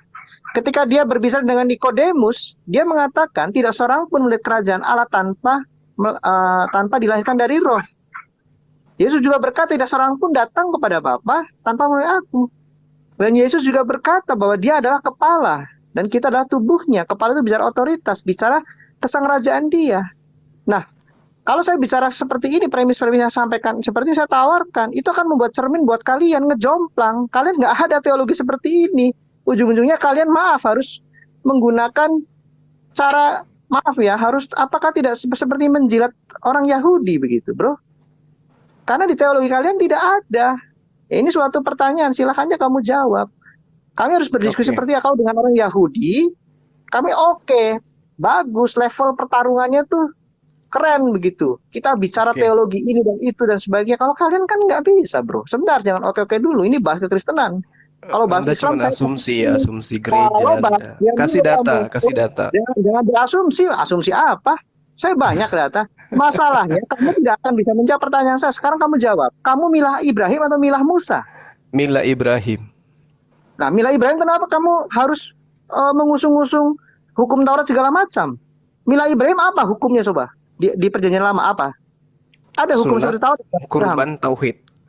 Lu kok sunat kok hukum tauhid apaan? Iya. Itu Musa nggak menyembah Yesus, Bung. Bro, kalau yang namanya Abraham tidak menyembah Yesus, Abraham tidak menyembah burung merpati. Pahami itu, catat. Selesai, bro. Kamu sudah menjawab milah Ibrahim. Oke, sekarang kamu jelaskan. Kasih kamu kesempatan, kamu jelaskan. Saya kasih waktu sampai kiamat, sampai kamu mencret maaf kata, kamu akan bisa jelaskan. Cuman bisa lebay Anda. Apa? Lu silakan saja, bro. Silakan, saya kasih waktu. Jangan pakai kitab suci Kristen dan Yahudi. Kau pakai kitab sucimu sendiri. Jelaskan hukum Ibrahim. Silakan. Iya. Jadi gini, kalau hal yang sama juga saya tunjukkan kepada saudara, jangan pakai kitabnya Yahudi. Kristen itu akan nyunsep. Kristen nggak bisa ngapa-ngapain, ya, pahami itu. Lalu kemudian, ketika Anda berbicara milah Abraham, ini yang lucu ini. Milah Abraham itu dikatakan di dalam Al-Quran, kami memberikan beberapa perintah kepada Ibrahim, dan Ibrahim itu mentaati perintah itu. Lalu perintahnya kepada baginda Rasulullah Muhammad SAW adalah mengikuti milah Ibrahim. Di antaranya hukum sunat, kurban hewan, bukan manusia, apalagi Tuhan. Dan yang terpenting adalah tauhid. Saudara tadi mengatakan bahwa Abraham dibenarkan karena iman. Yes. Tapi iman yang benar, bukan imani saja. Ketika Ibrahim diminta, wahai Ibrahim, aku ini Tuhanmu, aku mau engkau menyembelih anakmu. Karena iman, dia praktekkan. Makanya hukum Taurat itu jelas. Siapa yang siapa Coba itu sama-sama bukan kitab kita, Bung. Sama-sama bukan kitab kita, Bung. Bentar dulu, Ya Justin. sudah, Bentar saya dulu. pakai PB, kamu pakai Quran, berarti tidak? Simak dulu, Enggak Justin. apa-apa, ini edukasi Bentar dulu. untuk anak bangsa, enggak usah panik. Kamu nggak fair, kamu tidak punya otoritas. Oke, saya Kenapa bisa? tanggalkan. Anda punya otoritas. Loh, kami Anda pakai punya? PB. Kami PB, bro. Ya sudah, silakan aja menggunakan PB. Tapi tadi Itu kan Anda bukan menjelaskan PB. Anda menjelaskan Musa. Saya juga punya hak Saya untuk pakai itu. PB menggunakan surat Roma, saya akan jelaskan. Kamu pakai Quranmu, jangan jilat-jilat pantat Yahudi lah. Sorry itu saya, silakan. Loh, agama Anda apa jadinya kalau tidak ada perjanjian lama? Agamamu juga tidak ada kalau tidak ada Kristus, bro. Rasulullah Muhammad SAW tidak pernah belajar terjemahan kitab Anda. Jangan bersuara dulu, Pak Ikhwan. Biarkan mereka Nah, berdua ini yang orang ngomong, kayak Pak gini Ikhwan. kayak apa? Saya capek Gitu. kalau levelnya begini pendebatnya, nggak ada akademisnya sama Emosi. Kamu pakai Quran, saya pakai PB, Tadi- berani tidak? Ya berani dong. Apa yang tidak ada dalam Al-Quran? Semua jelas loh. Tapi izinkan saya menanggapi pernyataan-pernyataan konyol Anda barusan. Sama-sama kita tidak usah jilat pantat Yahudi. Kamu tidak sejilat, saya juga tidak sejilat. Kamu pakai Quranmu, saya pakai PB. Tapi kan Jadi- faktanya kan Anda sudah menjilat. Makanya kitab Anda disebut perjanjian baru. Entah dari mana asal-usul penamaan itu. Kitabnya Ya, Yahudi Anda kami katakan tidak- perjanjian kami tidak- lama. kami tidak Entah protes dari itu. mana penamaan itu kepada kitabnya orang. Wah, orang nggak ada Enak-enak ilmunya. kali kalian mengatakan kitabnya orang perjanjian Bro, lama. nggak ada ilmunya kamu, bro. Kamu jelaskan Quranmu, jelaskan hukum Lah, nilai Ibrahim. kenapa Anda panik? Anda tadi menjelaskan kitabnya orang Saya baru Yahudi. surat Roma dengan Galatia untuk jelaskan Kan nilai iya, Ibrahim.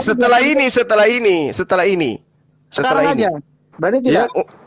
saya harus membantah argumen konyol Anda dulu. Nggak usah gini, bro. Saya tarik kata-kata saya. Kita tidak usah pakai PL. Kamu juga tidak usah pakai PL. Kamu pakai Quran dan hadis. Saya pakai Bung. PB saya. Jelaskan nilai Ibrahim. Bung, Kristen tanpa PL itu akan runtuh seperti gunung es. Kamu runtuh tidak?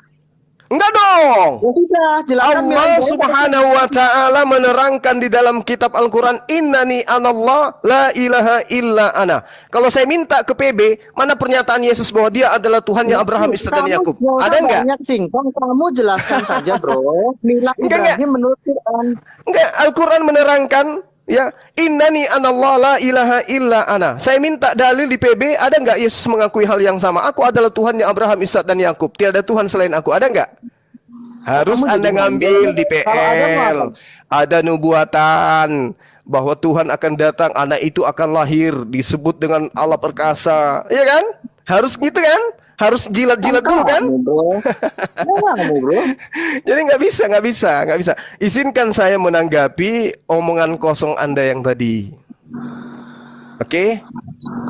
Bisa ya? Hadis 22 ayat 32 saya bacakan ke kamu ya. Kamu tadi mengatakan mana pernyataan tentang Allah Abraham, Ishak dan Yakub ya. Hmm. Ini perkataan Yesus Kristus ya. Tentang ada Yesus Kristus mengutip, "Akulah Allah Abraham, Allah Ishak dan Allah Yakub." Ia bukanlah Allah orang mati melainkan Allah orang hidup. Mana di dalam Terus? Quranmu mengatakan seperti itu? Jangan lari kau. Lah, ini yang saya tanya, ini Yesus. Nah, ini perkataan Yang Yesus saya- mati sudah 32. Di mana dia mengatakan akulah Allah Abraham, Ishak dan Yakub? Loh, bukan masalah aku lah. Memang Muhammad berkata seperti itu, Isa berkata seperti itu. Lu yang sedang diuji. Kan sudah ada jelas saya tidak katakan tadi, saya minta pernyataan di dalam pernyataan Tuhan Anda Quran. Yesus. Saya katakan innani anallah. Loh, di Quran ada tidak pernyataan Allah Abraham, Ishak dan Yakub? Ya kan saya sudah katakan kepada saudara, innani anallah. Oke? Wah, nggak nyambung nih kayak pas. Lanjutlah kayak pas. Capek saya nggak ada ilmunya. Ngawur kamu. Mulai Di Quran nangis. nggak ada pernyataan Allah Abraham, Ishak dan Yakub. Kamu blunder, bro. Tidak ada. Di Karena dalam narasi Al-Quran itu jelas dikatakan kul amanna billah wa ma unzila alaina wa ma unzila ala Ibrahim wa Ismail wa Ishaqa wa Yaqub wal asbat wa ma utiya Musa wa Isa wan nabiyyuna min rabbihim. Surah La berapa? Surah nufarriqu berapa? baina ahadim minhum wa nahnu lahu Surah berapa? muslimun. Sekarang coba Anda tunjukkan kepada saya. Surah Yesus berapa? mengaku dia adalah Tuhannya Ibrahim, Oh, Yesus Tuhannya mengaku, Ishak. mana di Quran Yesus mengaku.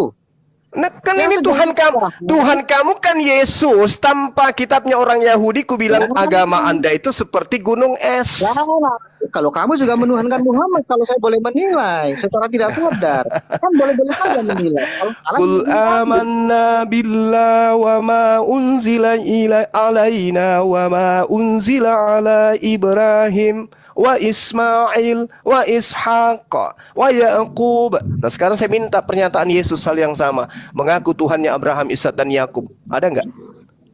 Loh, kamu kan ada Ya, justru Ismail tadi, itu, bro. Matius 22 ayat 32. Itu loh Bro Zuma, makanya dia disalib karena dia ngaku Tuhannya Ibrahim. Oh enggak. Tuhannya- Yesus disalib Justru itu itu. karena mengutuk Israel sebagai Brother. bangsa yang ini loh, ya, Brother. bangsa yang kena Yang- kusta.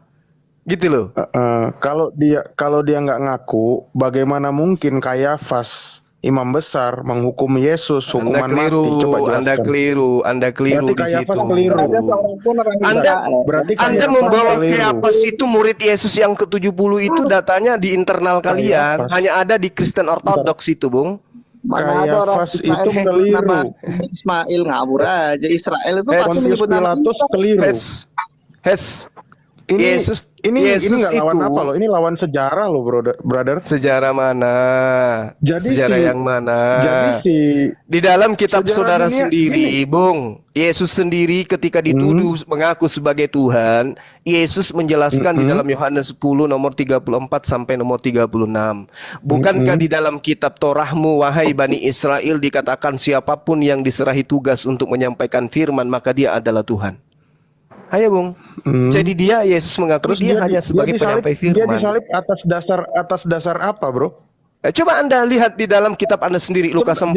Jelaskan Lukas dulu. 4. Dia disalib. Lukas 4 itu dia ingin disalib. Yesus Sebentar, ingin disalib. Jangan lari, brother. Nanda, Dia disalib atas Yesus dasar ingin apa, kira-kira? disalib karena Yesus mengatakan orang Ini saya Israel mau itu adalah membuktikan keturunan penyakit Anda lebih kusta. hebat daripada imam besar orang Yahudi. Coba coba jelaskan.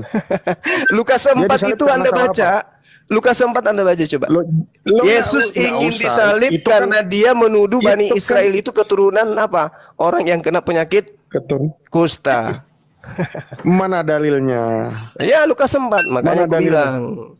Ya mana dalilnya? Silakan Itu Anda baca. Datamu itu nggak ada.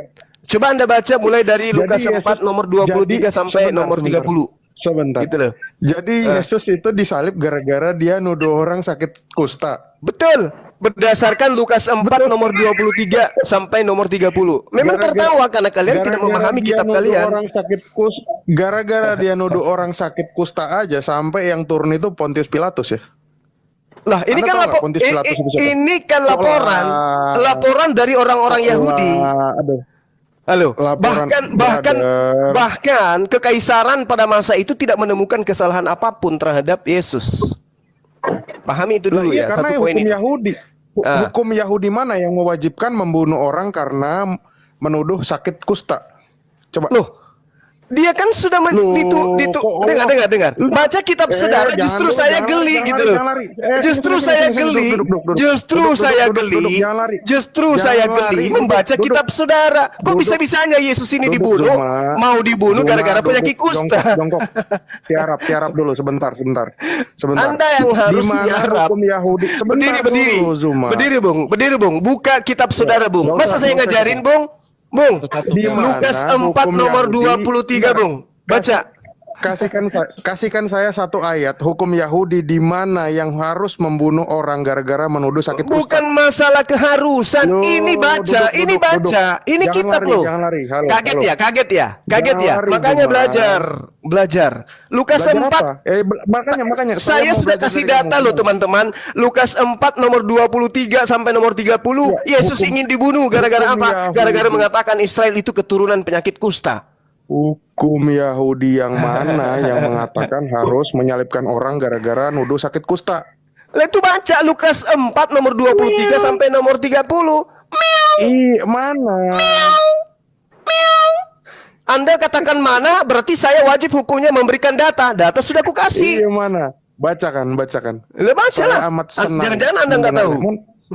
Nah, ini makanya kamu jongkok dulu dikasih tahu. Loh, Kalau nggak ada gimana dalil, sih? jangan menghayal, bro. Saya sudah kasih data Lukas 4 Tadi nomor juga 23 gini. sampai nomor 30. Ya. Kurang apa lagi Iya, Bang Suma bro. ini kawan-kawan? Coba tunjukin dari kitab orang Yahudi mana yang wajib Loh. membunuh orang gara-gara nuduh sakit Anda tidak kusta. percaya dengan Lukas, itu derita Anda.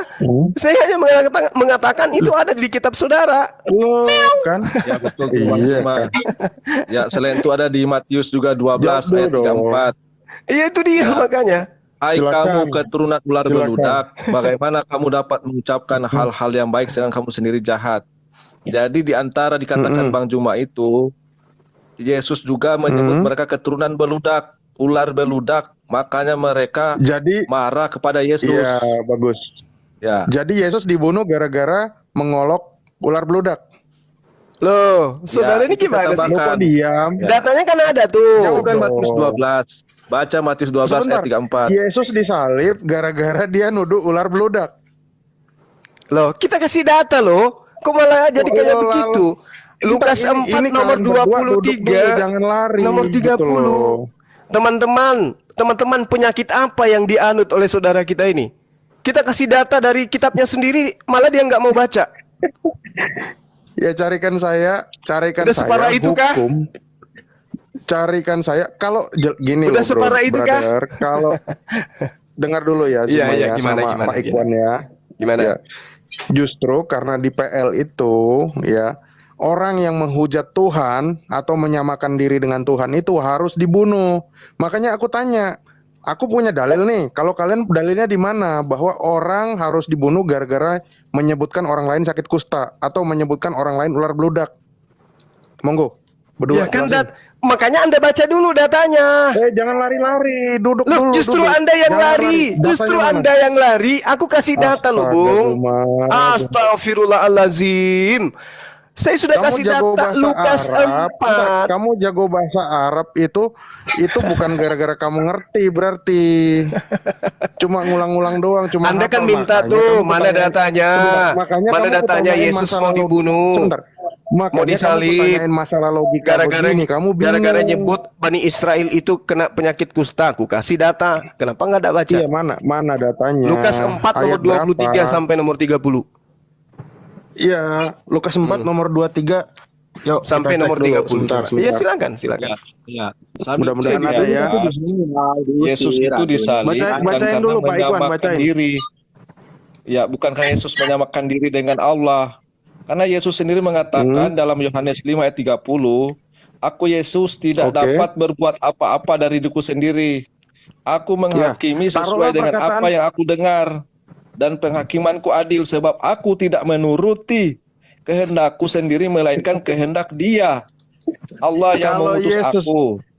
Jadi Yesus jelas tidak menyamakan diri dengan Allah. Bukan karena itu Oh, Yesus Yesus tidak disalib. menyamakan diri dengan Allah, tapi Enggak dong. kalian kompak dulu Jadi gara-gara Yesus disalib itu Enggak. buka aja dia tadi ngomongin katakan Bang Juma tadi. gara-gara dia Enggak, ngomong enggak ular ada, beludak enggak ada atau Yesus gara-gara itu. dia ngaku sakit. Betul. Enggak ada Yesus itu mengaku sebagai Iya, iya. Tuhan, menyatakan diri Dalilnya dan mana? Tuhan. Coba Ada. minta tolong bacain dulu Pak Ikhwan. Pak Ikhwan. Aku tidak dapat. Ya, Yohanes 5:30 itu dibaca aja. Loh, kalau Yohanes itu lagi menghakimi tadi Lukas dengan apa yang mana? yang Bacain aku dulu, dengar bacain. dari penghakimanku adil. Tidak menuruti kehendakku sendiri melainkan kehendak Dia, Allah yang mengutus aku. Di mana Yesus menyamakan dengan Allah? Tidak ada. Inilah makanya bro, kami ini gini, kami nggak mau disebut sebagai Islam karena kalau Islam itu logikanya sama seperti kalian berdua gitu loh. Oh gitu Nah, ya. Jadi kalau ketika Anda ada data. ingin mengikuti Yesus, Iya maka bro, turutilah makanya dalilnya perintah-perintah mana Yesus gitu loh. bahwa kerjaan Allah itu pindah ke Mekah, pindah ke bangsa yang menghasilkan buah kerajaan itu. Zuma Lukas Nah, berapa tadi Zuma? sebagaimana Sebentar. dijelaskan di dalam Sebentar. Ini Al-Quran, aku ikutin ya Al-Baqarah ini nih. 144. Ahli kitab nih. Nah, ahli kitab Lukas itu berapa? Yahudi dan Nasrani di zaman Nabi Muhammad, bukan Sebentar kamu Pak Kephas. Ikhwan, sebentar. Anda ditanyain Ya, juga nggak disebutkan ngerti. itu. Lukas berapa Zuma? Lukas 4, Masya Allah. Ayat 23 Fokus cuma. Sampai nomor 30. Kephas, Oke. fokus. Sudah berapa kali Maka dibilang Lukas berkatalah tak ia fokus. kepada mereka, tentu kamu akan mengatakan pepatah ini kepadaku, hai tabib, sembuhkanlah dirimu sendiri, perbuatlah di sini juga di tempat asalmu segala yang kami dengar yang telah terjadi di Kapernaum. Apa nih? Ya, terus baca aja terus. Dan katanya lagi, ayat 24, dan katanya lagi, aku berkata kepadamu, sesungguhnya tidak ada nabi yang dihargai di tempat asalnya. Mana? Kamu mau ngasih apa? Baca, kan sampai nomor 30 ku bilang. Dan aku berkata kepadamu, ya aku bacain ya. Orang Kristen nih baik nih, bacain buat orang Islam nih. Ya, Dan kan tak aku bagus berkata kalau kepadamu saya dan nggak kataku baca. ini benar. Sebentar, diam dulu. Pada zaman Elia terdapat banyak perempuan janda di Israel ketika langit tertutup selama 3 tahun dan 6 bulan. Dan ketika bahaya kelaparan yang hebat menimpa seluruh negeri. Tetapi Elia diutus kepada salah seorang dari mereka, melainkan kepada seorang perempuan janda di Sarfat di tanah Sidon. Dan pada zaman Nabi Elisa banyak orang kusta di Israel, tidak ada seorang pun dari mereka yang ditahirkan. Selain daripada Naaman orang Syria itu. Mendengar itu sangat marahlah semua orang di rumah ibadat itu. Mereka bangun lalu menghalau Yesus keluar kota dan membawa dia ke tebing. Tempat kota itu terletak untuk melemparkan dia dari tebing itu. Tetapi ia berjalan lewat dari tengah-tengah lalu pergi. Terus gara-gara dia mau dilempar dari tebing. Iya, itu salah satu bukti bahwa Yesus itu ingin dibunuh oleh Bani Israel karena Yesus menceritakan mereka itu adalah orang-orang yang kemudian diserahi kutuk berupa kusta. Dan Elisa datang bukan untuk menyembuhkan kustanya Israel. Maka orang-orang itu marah. Orang itu membawa Yesus. Oke. Kalau gitu kenapa dia tidak dilempar lagi dari tebing? Ya, itu Karena dia. orang Yesus ada ibadah lagi. Itu Ini dia. kan ibadah lagi nih. Coba baca ayat 31-nya. Dia kan ibadah lagi di rumah ibadat. Kenapa Iya. dia nggak dilempar lagi tebing? Karena Yesus itu, dengar. Karena Yesus itu, saya jawab, karena Yesus itu terkait dengan nubuatan yang ada di dalam Mazmur 91, dia adalah anak Theos, orang yang soleh.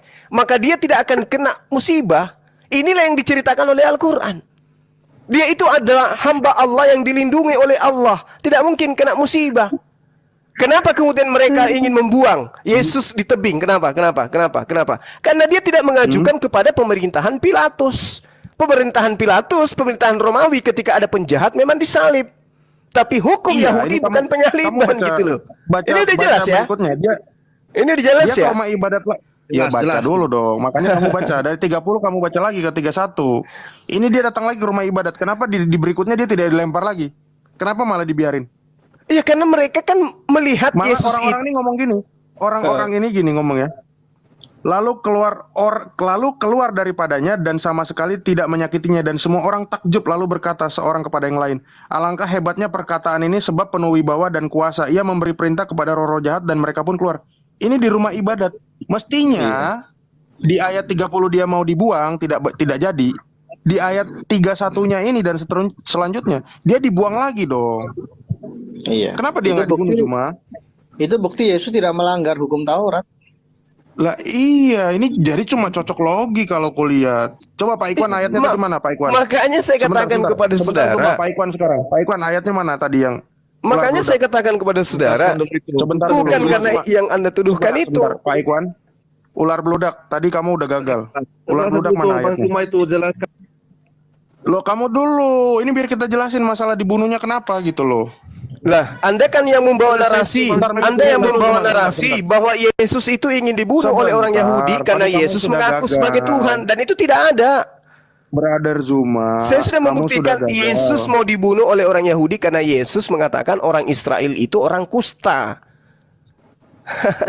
Ya apapun Anda katakan, ayat 31-nya dia nggak dibuang lagi. Oke ya. Kan penyebabnya dia ingin dibunuh apa? Kan itu yang menjadi poin. Penyebabnya dia ingin dibunuh karena dia mengatakan Israel itu keturunan penyakit kusta yang tidak ditahirkan.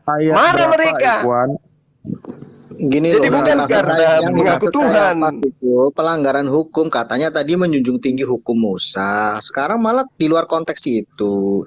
Yang kayak pas sampaikan itu Yesus itu dianggap sudah menyalahi hukum agama, hukum Yahudi Oh, saat salah, itu. salah Anda, keliru Anda, keliru. Salah. Oh iya dong, Udah, mana Ikhwan. buktikan Ayat di berapa? mana Bentar. datanya? Biar Orang dulu. Yesus mau dibunuh karena apa? Zuma bentar. Zuma Ayo. bentar. Ikhwan Saya dulu sudah tadi membuktikan yang ular datanya Yesus mau dibunuh karena apa? Dari kalian mana coba? Iya. Mana? Bagus. Saya Dulu bikin tahu. Datamu bagus. penjelasan Juma, Keafas, dengar dulu udah jelas itu. Lanjutkan Bang Juma. Udah. Dia nggak mau Stop mendengarkan dulu, penjelasan sebentar. saya itu. Yang ular beludak Padahal ayat berapa nih? Ini fakta ada sudah banyak. kita kasih. Iya, faktamu bagus. Kuakuin. Nah, terus, nah sekarang coba kasih Ikhwan. fakta kepada saya bahwa Yesus mengaku sebagai Tuhan. Ada nggak? Ada. Baca Ya, aja coba. Yohanes Mari 8 kita ayat uji. 8. Mari kita uji. Ayo. Sudah dibantah tadi oleh Yesus sendiri kan? Aku tidak dapat berbuat apa-apa dari diriku sendiri. Aku tidak berkata dari diriku sendiri. Itu sudah jelas bagi Bani Israel. Oh, orang ini tidak pernah mengaku Allah. Yohanes 10 nomor 34, nomor 35, nomor 36. Bahkan Yesus mengingatkan kepada mereka, bukankah di dalam kitab Torahmu dikatakan siapapun yang diserahi tugas menyampaikan firman maka dia adalah Tuhan. Dan ketetapan itu tidak bisa dibatalkan. Jadi bukan karena Yesus mengaku Tuhan sampai dia mau disalib, bukan. Yohanes 13 ayat 14. Jadi jikalau aku membasuh kakimu, aku yang adalah Tuhan dan gurumu. Nah, Yohanes 13 ayat 13.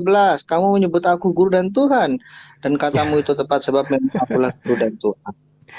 Tuhan di situ, Bung, bukan Tuhan, nggak Bung. mau ngasih Situ data ya, kurios, tadi ya? Bung, kurios. Kurios yang jelas. Kan kamu ngasih data ya, Ikhwan. Kurios, Bung. Beda, Bung, dengan teos. Anda harus bedakan teos dan kurios, Bentar. oke? Zuma, Belajar lagi. Gantian bentar Ikhwan, Oke, habis itu nanti silakan. kamu lagi. Ikhwan, ayatnya Ikhwan.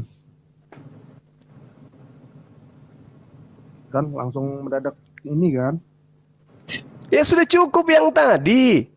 Sudah cukup data yang tadi. Yesus mau dibunuh karena Yesus Padahal saya mengatakan mau Israel bersyahadat itu loh ini, keturunan kalau bisa turunan kita- orang-orang kusta yang tidak ditahirkan. Elisa ketika Yang datang bukan membunuh mentahirkan ini loh, orang padahal Israel. dibunuh Maka Yesus sesuai ingin pasal dibunuh. Juma, Kalau dia versi itu dibunuh, disalibkan melalui proses pengadilan. Kamu Ya, melakukan betul, betul. Tapi yang menjadi dasar pijakan kita di sini orang Yahudi, bukan orang Romawi. Orang Yahudi ingin membunuh Yesus itu karena apa? Pilatus menyalibkan orang yang bernama Yesus itu karena laporannya Yahudi. Makanya Pilatus Herodes itu tidak menemukan kesalahan sedikit pun terhadap Berarti kamu Yesus. menyalahkan Yahudi ketika membawa kepada otoritas Roma. Lah, Katanya kamu taat kepada ulil amri, kata premisku Islam abad 7. aneh. Mulai lakukan ajaran Paulus kamu. Data yang saya sajikan itu sudah Anda harus renungkan mulai sekarang. Yesus ingin disalib bukan karena dia mengaku Tuhan. Tanggalkan iman Kamu itu. renungkan Yang benar, Oke. Yesus ingin kita buka disalib ini ya. karena dia menghina orang Israel, dikatakan sebagai orang itu datanya. Sebentar kayak Dikatakan saya orang baca dusta. di Matius sebentar saya bacakan ya di Matius 26 ayat 57. Sudah mereka menangkap Yesus, mereka membawa, ini orang Yahudi ya, mereka membawanya menghadap Kayafas imam besar. Di situ telah berkumpul ahli Taurat dan tua-tua. Ayat 58-nya ya. Dan Petrus mengikuti dia dan seterusnya. Kemudian ayat 59. Imam-imam kepala malah seluruh mahkamah agama. Nah ini seluruh mahkamah agama mereka melakukan pengadilan ya di situ. Nah ayat 60 Matius 26 ayat 60. Tetapi mereka tidak memperolehnya. Walaupun tampil banyak saksi dusta, tetapi akhirnya tampillah dua orang yang mengatakan, orang ini berkata, aku dapat merubuhkan bait Allah dan membangunnya kembali dalam 3 hari. Lalu imam besar itu berdiri dan berkata kepadanya, tidakkah engkau memberi jawab atas tuduhan-tuduhan ini? Dan seterusnya. Kemudian Yesus melakukan pembelaan. Akhirnya saya tarik lagi sampai dibawa kepada Pembelaannya kenapa dia? Sebentar Baca sampai nomor 64, Bung. Baca biar Ya oke, biar kalau kamu tamat mau dengarkan, belajarnya. saya baca Ya. ya. Nah ini malah bagus nih. Tetapi Yesus tetap diam. Lalu kata imam besar itu kepadanya, demi Allah yang hidup, katakanlah kepada kami, apakah engkau Mesias anak Allah atau tidak? Anak Jawab Allah. Yesus, Dengar ya. engkau Anak Allah. engkau Ya. telah mengatakannya. Akan tetapi aku berkata kepadamu, Aku mulai sekarang anak manusia. kamu melihat anak manusia duduk di sebelah kanan yang Maha Kuasa dan datang di atas awan-awan di langit. Ayat 65, kamu jangan ketawa, Kemana kamu imam besar? Jangan Berkata dipotong imam dulu besar. Bang Zuma. Iya kan Yesus sudah mengaku bahwa dirinya sebagai anak manusia, Bung. Sebentar, saya baca Udah ya. dulu. Sebentar, lu kok lari? Oh, Kan mau belum pergi. selesai kok. Ini aku Ayat cium-cium 65. ada yang ikat tali sepatu nih. Mencium Ayat ada yang 65. ikat tali sepatu nih. Saya bacakan ayat 65. Allahu Kata Akbar. imam besar itu ya, bukan kata Muhammad, bukan kata Zuma. Kata imam besar itu mengoyakkan pakaian dan berkata, ia menghujat Allah. Untuk apa kita perlu saksi lagi? Menghujatnya di mana? Kamu dengar Menghujatnya di mana? bagaimana? Menghujatnya di mana? Imam besar. Kamu tanya imam besar lah. Emang kamu lebih pintar. Ah, dia itu diakui menghujat karena apa? Coba kasih bukti dong. Loh, kan tadi sudah Harusnya imam besarnya dibukti. ngomong apa? Ayo, ada bukti nggak? Imam besarnya ngomong Ada apa? bukti nggak bahwa dia menghujat Allah dengan mengatakan akulah Allah? Ada nggak? Kau nggak usah keras-keraskan mikmu, tanda panik. Ada nggak? Jelaskan Justin, jelaskan. Justru Jelaskan, Yesus Justin. mengatakan anak manusia. Ayo. Mestinya imam besarnya yang ngomong. "Oh, kamu anak manusia, berarti mestinya ngomong gitu dong, Zuma." Iya, dia kan mengaku Anda akan melihat anak manusia duduk di sebelah kanan yang maha kuasa. Berarti dia akan duduk di sebelah kanannya yang maha Dan kuasa. kata Sementara kitabnya Yahudi, Yesaya 45 nomor 6, tidak ada Tuhan yang ada di samping Tuhannya Bani Israel. Yesus berada di sampingnya Tuhannya Israel. Berarti Yesus bukan Tuhan, gitu loh. Kamu memframing Kristenan sih. Jangan gitu, jangan diperbesar mikmu, bro. Jangan diperbesar sehingga orang tidak Memang mendengar begini loh suara saya dari tadi. Kuping Kamu Anda yang mengecil. Karena Anda sudah menemukan diri Anda salah dalam hal ini. Yesus tidak pernah kemudian menghujat Tuhan. Membacakan dalil Matius 26 sampai Matius 27 masih panjang. Kenapa kamu penggal? Karena Kami di situ jelaskan. Yesus sudah final. Dia katakan dirinya sebagai anak manusia. Kamu Sudah. jangan potong. Anak manusia duduk di sebelah kanan yang maha kuasa. Ini Nah, bicara terus tentang Raja Daud karena dia istananya itu ada di sebelah kanan posisi Bait Allah saat itu. Ini bicara tentang Mesias yang dijanjikan itu. Mana ada anak manusia duduk sebelah kerajaan kanan. Daud itu sudah nggak ada pada saat Yesus ke Bani Israel, Bung. Aduh, gimana makin kacau ini anak ini. Paham tidak, bro? Nubuatan Islami. Allah, bro. Nubuatan kalau di samping Tuhan itu baca Yesaya 45 nomor 6. Tidak ada Tuhan di samping Tuhan. Baca tuh. Terus kamu ingin mengatakan yang lebih pantas Muhammad? Blunder lagi kamu, bro. Ada Loh, Yunus saya tidak ini. mengatakan itu kok. kayak Fas, Tapi faktanya kerajaan Jelas, Allah ya. itu di mana diambil? tadi Dikemenakan. jelas, kayak Fas ya. Ya Silakan. sudah terbukti ya, kayak Fas ya. Makanya nih aku ngomong ya. Kayak Fas sudah jelas ya tadi Makanya penyebab agak- Yesus agak salib. susah. Jawab dulu. Udah Kamu jelas nggak belum? jelas saya tanyain nggak? Kamu tanyain nggak nyaut? Itu makanya tadi dalam Ya Matius coba 26. apa kamu Sebentar, tanya? Kan Bang Juma sebentar sudah dulu, jelaskan. Ikhwan, Sekarang apa kamu sabar tanya? dulu. Dari Iya, tadi kamu saya panggil ditegasin diem-diem dulu. aja gitu loh. Yesus itu disalib karena apa? Kan udah jelas Sebentar tadi dulu dikasih dong, dari data. tadi aku ngomong Yang jujur lah potong teman-teman. Kalian ini muslim nggak ada adabnya berdua. Dari Oh, tadi aku gitu ngomong ya. dipotong. Ada adab kan? Udah Ya. lanjut. Yang lanjut, dikutip silakan. Yesus itu ada dalam Daniel 7 ayat 13. Makanya Daniel 7 tuh tulisannya begini. Aku terus melihat dalam penglihatan malam. Ini kayaknya berulang kali disebutin nama si Zuma nggak Tapi ngerti-ngerti tadi loh. saudara Edo Tampak- itu larang kita Tampak lari ke datang. perjanjian Sebentar lama dulu, loh. astaga. Bagaimana itu saudara Edo? Ternyata harus dikuatkan dengan perjanjian lama. Itu gimana tuh? Saya melarang diri saya dan kamu jangan lari ke PL. Kamu gunakan Quranmu mana satu Quran? Oh, ya gitu. Jadi yang lain boleh gitu ya. Apa penyebab Yesus itu disuruh yang Enggak, disuruhkan itu kalau kebenaran itu kalian nggak perlu takut ini Sudah dong. jelas tadi ya, pindah Nah, topik. sampaikan Jelas itu apanya, saudara nggak mau Kepa, lari ke sampaikan Mekah itu lagi. kepada saudara Justin supaya dia paham. Iya, udah jelas kamu ya. Kamu Iya, udah jelas ini pindah- malah pindah aku topik belajar tadi, dari penyebab dia, Yesus salib. Zuma. Oh, sampaikan kepada guru saya sendiri. Gimana sih? Oh, Ini ini Daniel gurunya. ini. Guru Iya. kayak gini. Mantap. Oke, lanjut.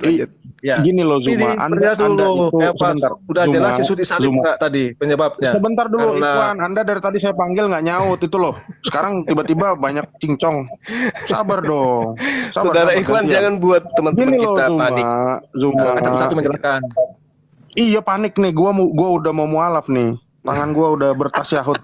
Nah, apa Zuma, Anda Iya, menjelekkan lanjut. Kristen, ya Anda menjelekkan Kristen itu tidak membuat Islam lebih baik dari Kristen. Saya nggak Anda mau menjelekkan loh. menjelekkan, Ini sebentar fitnah dulu, lagi, fitnah selesai. lagi. Sebentar. Saya mengatakan Makanya ini itu aku mau iman menjelaskan Kristen dari tadi. gitu. Jangan fitnah Anda lah. mau menjelekkan Justin itu tidak membuat Anda lebih berilmu dari beliau gitu loh. Oh iya, oke. Ya, Lanjut, gitu ya. lanjut. Ya ini kan kita mau saling berdiskusi santuy. Ya, Nah, oke. mengenai anak manusia itu kami sudah berulang kali bilang, mungkin udah ke 14.000 kalinya ya di dunia maya ini, bahwa seorang Mesias itu harus memiliki kemanusiaan dan keilahian. Itulah yang ada dalam diri Kristus, dui kodrat dalam satu pribadi Yesus. Nah, makanya selalu dia menyebutkan anak manusia. Itu merujuk kepada kemanusiaannya. Karena Yesus nggak mungkin berdusta. Tidak mungkin dia berdusta. Dia bilang tentang anak Allah dicampur anak manusia. Ya Suara makanya kadang kecil. dia berbicara anak Allah, dia berbicara anak manusia gitu loh. Terlalu kecil Suaranya suaranya, gampang. nggak pas. Sebentar, Ikwan. Sebentar, ini Ikwan sama Zuma. Ini penjelasan kami udah yang ke 14.001. Suaranya kalinya ya. kecil, bro. Nanti kalau masih nanya lagi, berarti itu udah kelewatan berkali-kali itu. Udah berkali-kali. Iya. Oke. Lanjut. Iya ya, oke. Ada lagi? Sudah. Silakan Ikwan. Ya, saudara Ikhwan, silakan. Jadi saya perjelas ya, penyebab Yesus disalib tadi sudah dijelaskan oleh Bang Juma. Dan lebih jelas lagi, banyak ditemukan dalam catatan-catatan kitabmu itu, bahwa Yesus ini banyak mengecam para ahli-ahli Taurat. Ya, seperti dalam Matius 23. Ya, dijelaskan di sana, di Matius 23, Yesus banyak mengatakan, celakalah mereka. Ya, kemudian di dalam banyak riwayat juga, Yesus berusaha dijebak oleh ahli-ahli Taurat ini karena Yesus banyak mengecam mereka. Seperti contoh di dalam sebuah kisah, orang-orang itu bertanya kepada Yesus, "Guru, kami tahu guru berbicara mengajar dengan benar, tidak berat sebelah, dan mengajarkan jalan Allah sesuai dengan kebenaran. Nah, apa kita boleh membayar pajak kepada Kaisar?" Ya, Lukas 20 ayat 21 sampai 22. Yesus tidak tertipu dengan pujian orang-orang munafik dan licik itu. Jika dia mengatakan tidak, kita tidak boleh membayar pajak itu, dia bisa dituduh menyulut pemberontakan terhadap pemerintah Romawi. Tetapi kalau dia berkata ya, bayarlah pajak itu, orang-orang di sana yang tidak suka berada di bawah kekuasaan Romawi bisa salah paham dan menyerang dia. Jadi apa jawaban Yesus? Yesus serba hati-hati terhadap para ahli-ahli Taurat ini. Jelas Yesus banyak mengecam ahli-ahli Taurat ini. Bahkan di dalam Markus 12 ayat 30 sampai 40, Yesus mengatakan waspada kepada ahli-ahli Taurat.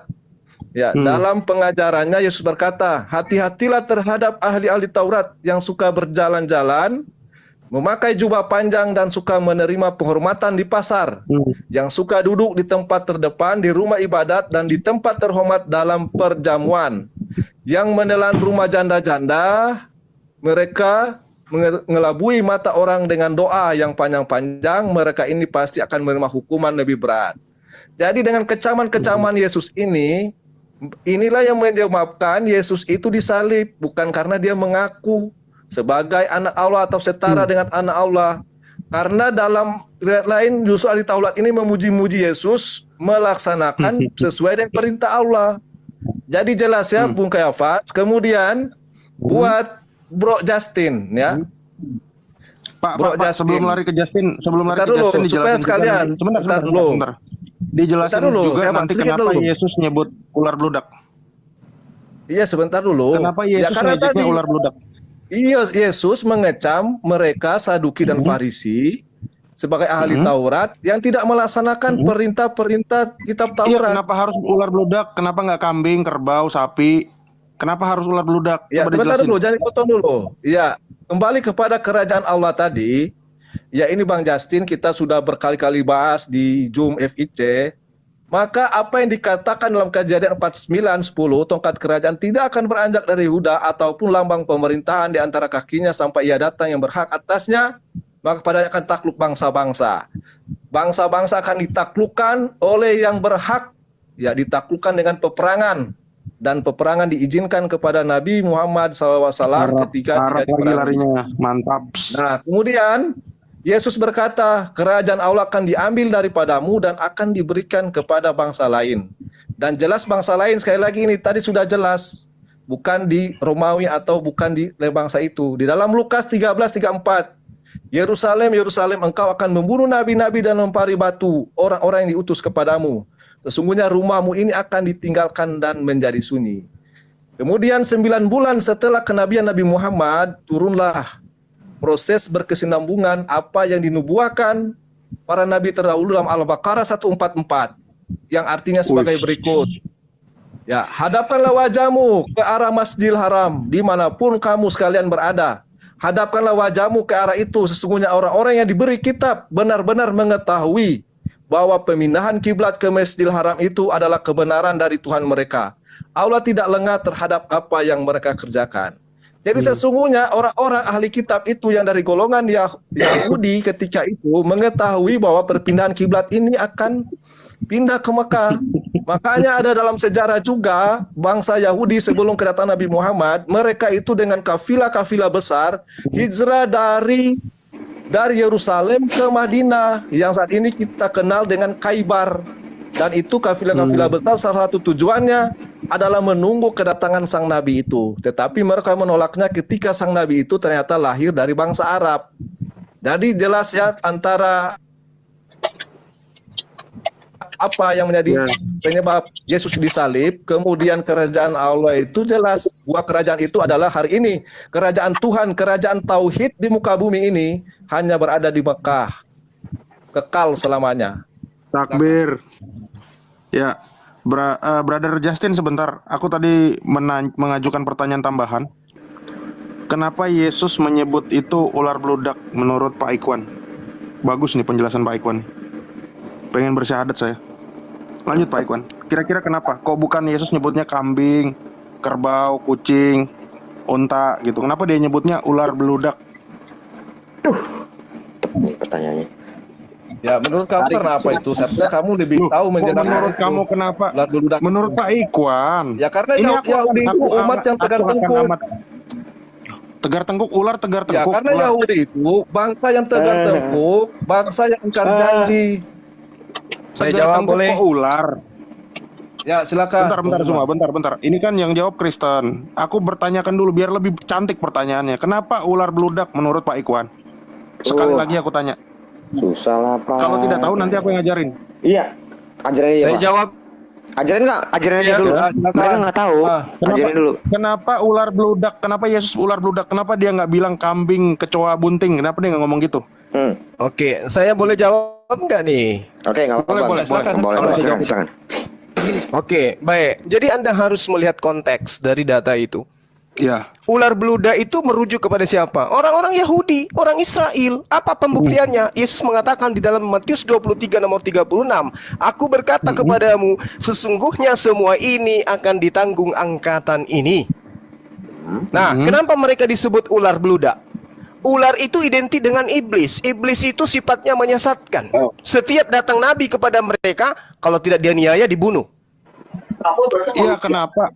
Kenapa kok bukan kenapa kok ular iblis hubungannya karena gimana? ular Coba itu jelasin. ular itu sifatnya menyesatkan, dan orang-orang Yahudi itu seperti yang datang kepada Hawa dan Adam itu siapa? Kambing. Kenapa kok ular beludak? Ya, karena ular beludak itulah iblis itu yang menyesatkan itu, Bung. Oke? Ya, jadi sebentar. dikatakan bahwa angkatan yang ada di zaman Yesus itu adalah angkatan ular beludak. Memang fakta itu. Makanya dikatakan orang Farisi, ya. Ya, oke. Orang Farisi, orang munafik. Ularnya ular beludak. Kenapa nggak ular air? Nah, tanya kepada Yesus karena memang tabiatnya orang-orang Yahudi pada masa itu. Ini data loh. Coba bantu kenapa? Ini data loh. Celakalah kamu hai ahli Taurat. Hai orang Farisi. Hai orang Iya, munafik. kenapa ya? Hah. Ini Orang mereka Yesus disebut bilang ular sebagai beludak. apa? Mereka disebut sebagai apa? Disebut sebagai ular beludak. Kenapa? Karena mereka ini adalah orang-orang munafik. Kalau udah jelas datanya. Iya, Lalu kenapa kemudian, ular lalu beludak? kemudian, Kenapa nggak lalu ular- kemudian dikatakan bahwasanya sesungguhnya semua ini akan ditanggung angkatan ini. Artinya orang munafik, orang Farisi, orang celaka, orang yang kemudian tidak Pakai lolos data, dari neraka. Pakai data, jangan Ini muter-muter. ini data Pakai loh, ini data loh. Ini data yang saya bacakan kepada Itu saudara. kamu nggak jelasin Yes, apa-apa, brother. Yesus mengatakan bahwasanya celakalah kamu hai ahli-ahli Taurat, orang Farisi, orang munafik, sebab engkau membangun makam nabi-nabi dan memperindah tubuh Kenapa orang-orang dia- saleh. Coba. Kenapa dia munafiknya? Kenapa? Ya, munafik lah. Dia mengaku Munafiknya bahwa ngapain? Ya, munafiknya itu orang Yahudi pada kenapa? saat itu tidak bertauhid. Munafiknya Orang Yahudi pada kenapa? saat itu emang tidak Mereka bertauhid. mengaku sebagai keturunan Abraham. Mereka mengaku sebagai anak-anak Tuhan. Tapi kerjaan mereka hanya membantah Nabi, membunuh Nabi. Loh, Ini kan mereka data nggak loh. tahu, wajar dong. Wajar Kau dong, tidak, mereka nggak kau tahu. tidak tahu pula. Yesus aja yang sudah ngaku sebagai nabi mau dibunuh oleh mereka. Gimana sih Anda ini? Makanya Bukan, dikatakan, mereka nggak tahu. hai kamu ular beludak, hai kamu ular-ular, hai kamu keturunan ular beludak. Bagaimana mungkin kamu dapat Kejawab nggak, meluputkan Pra? diri Pra, kalian kejawab dari nggak, Pra? neraka? Pertanyaanku. Coba. Pertanyaanku kejawab nggak? Kejawab Lu denger dong. Kejawab nggak? Kejawab dong. Kenapa mereka itu disebut ular? Karena ular itu cerdik. Ular itu licik. Mereka mengatakan diri mereka mengajarkan kebenaran. Makanya Yesus mengatakan begini, Bung. Benarlah kata Yesaya, ya. Kalian itu memuji dengan mulut, tetapi perlakuan kalian itu hanya berdasarkan atas perintah Tuhan, perintah manusia. Sama seperti kalian sekarang. Orang ya. Ada nggak Jadi perintah orang Yahudi Tuhan pada untuk zaman- menyembah anak Maria? Nggak ada. Ada nggak perintah manusia? Ada. Makanya dikatakan bahwasanya semua ini akan ditanggung oleh angkatan ini. Nah, Kristen itu berasal dari situ. Biarin lu kasih tau aja, Pra. Lu nggak akan Gitu loh. lu kasih tau aja. Kristen Iya, itu iya, berasal ini dari aku tahu situ. Angkatan itu kasih berasal tahu dari ya. sana. Makanya, Ya, inilah kalau makanya Islam- kalau harus Islam waspada baca- kepada baca orang Injil itu Farisi, begini. waspada kepada ahli Torah. Nah, Orang sekarang Farisi agama zaman itu apa tauhid yang didirikan oleh ahli Torah? Agama Orang apa yang Farisi didirikan zaman oleh itu orang tauhid Farisi? Agama apa? Di luar daripada Yahudi, Orang agama Farisi apa? Zaman itu bertauhid nggak? Gimana? Orang Farisi zaman itu bertauhid. nggak? Bertauhid betul. Tapi mereka meninggalkan Nah, kalau syariat. bertauhid kenapa dibilang ular beludak?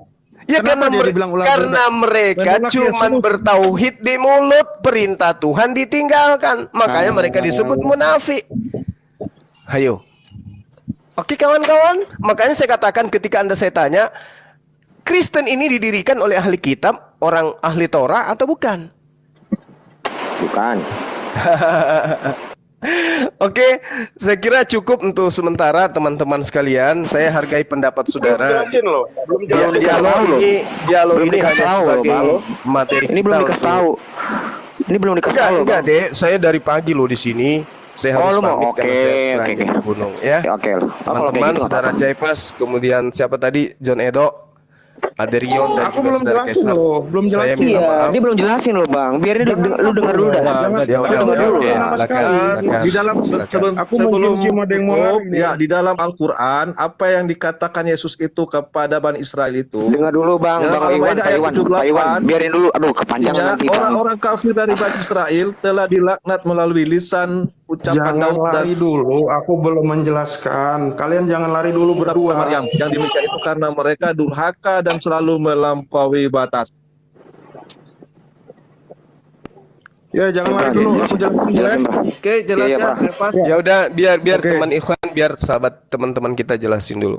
Dengar Habis ya. itu saya dengar. pamit ya kawan-kawan. Ya, lanjut. Iya bro. Jadi ini berdasarkan pada Kejadian 3 ayat 15. Di mana Tuhan itu berfirman bahwa akan ada permusuhan antara keturunan perempuan dengan keturunan ular. Keturunan ular yang di Taman Eden itu akan ada permusuhan. Aduh, bentar. Dan anak-anaknya dan keturunan mereka itu pertama dikatakan bahwa keturunannya akan meremukkan kepalamu dan keturunanmu akan meremukkan tumitnya. Nah, inilah yang berbeda. Jika kita membaca dalam teks aslinya, jangan pakai Masoretic text ini, aku ulangi lagi, jangan pakai Masoretic text.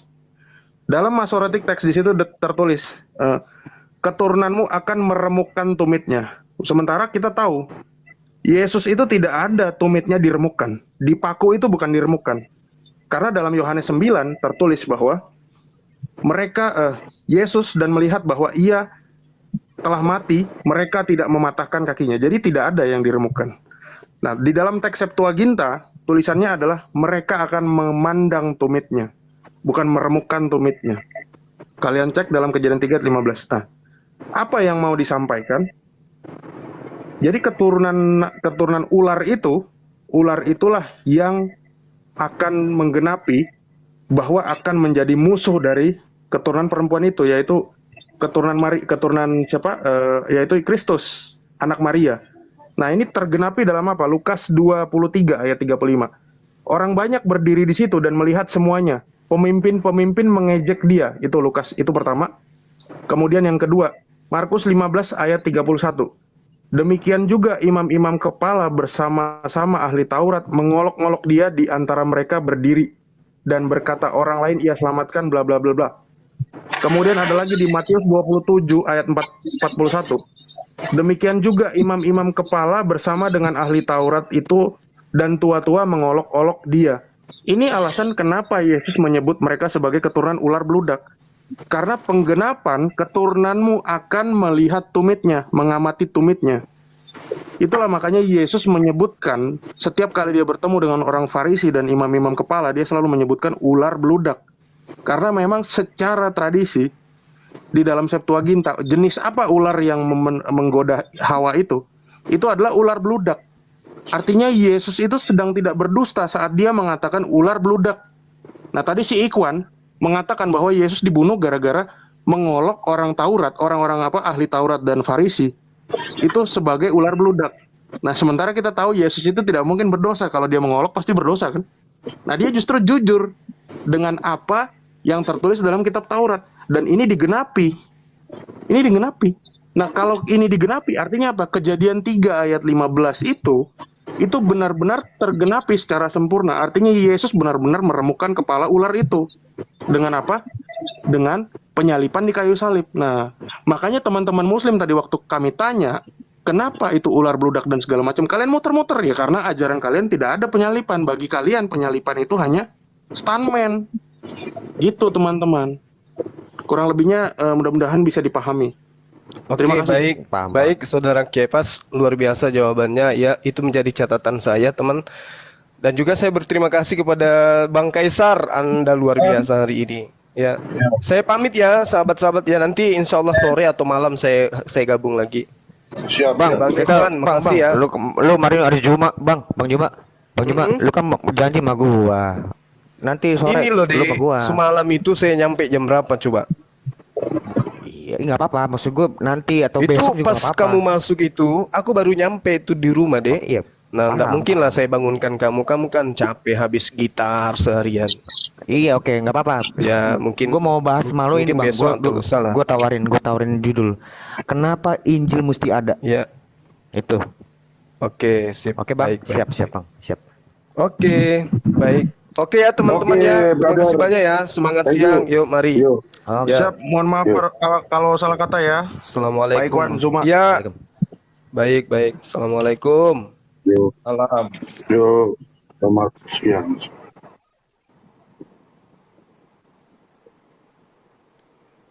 Yo, Gema. Gue error mulu gua. Bang Kasar, sama Kasar, gue keluar dulu ntar masuk. Oke, baik saudaraku yang terberkati dalam nama Tuhan Yesus Kristus. Kita bersama-sama telah melihat serta menyaksikan bagaimana keberlangsungan suatu diskusi atau debat yang sangat menarik ya.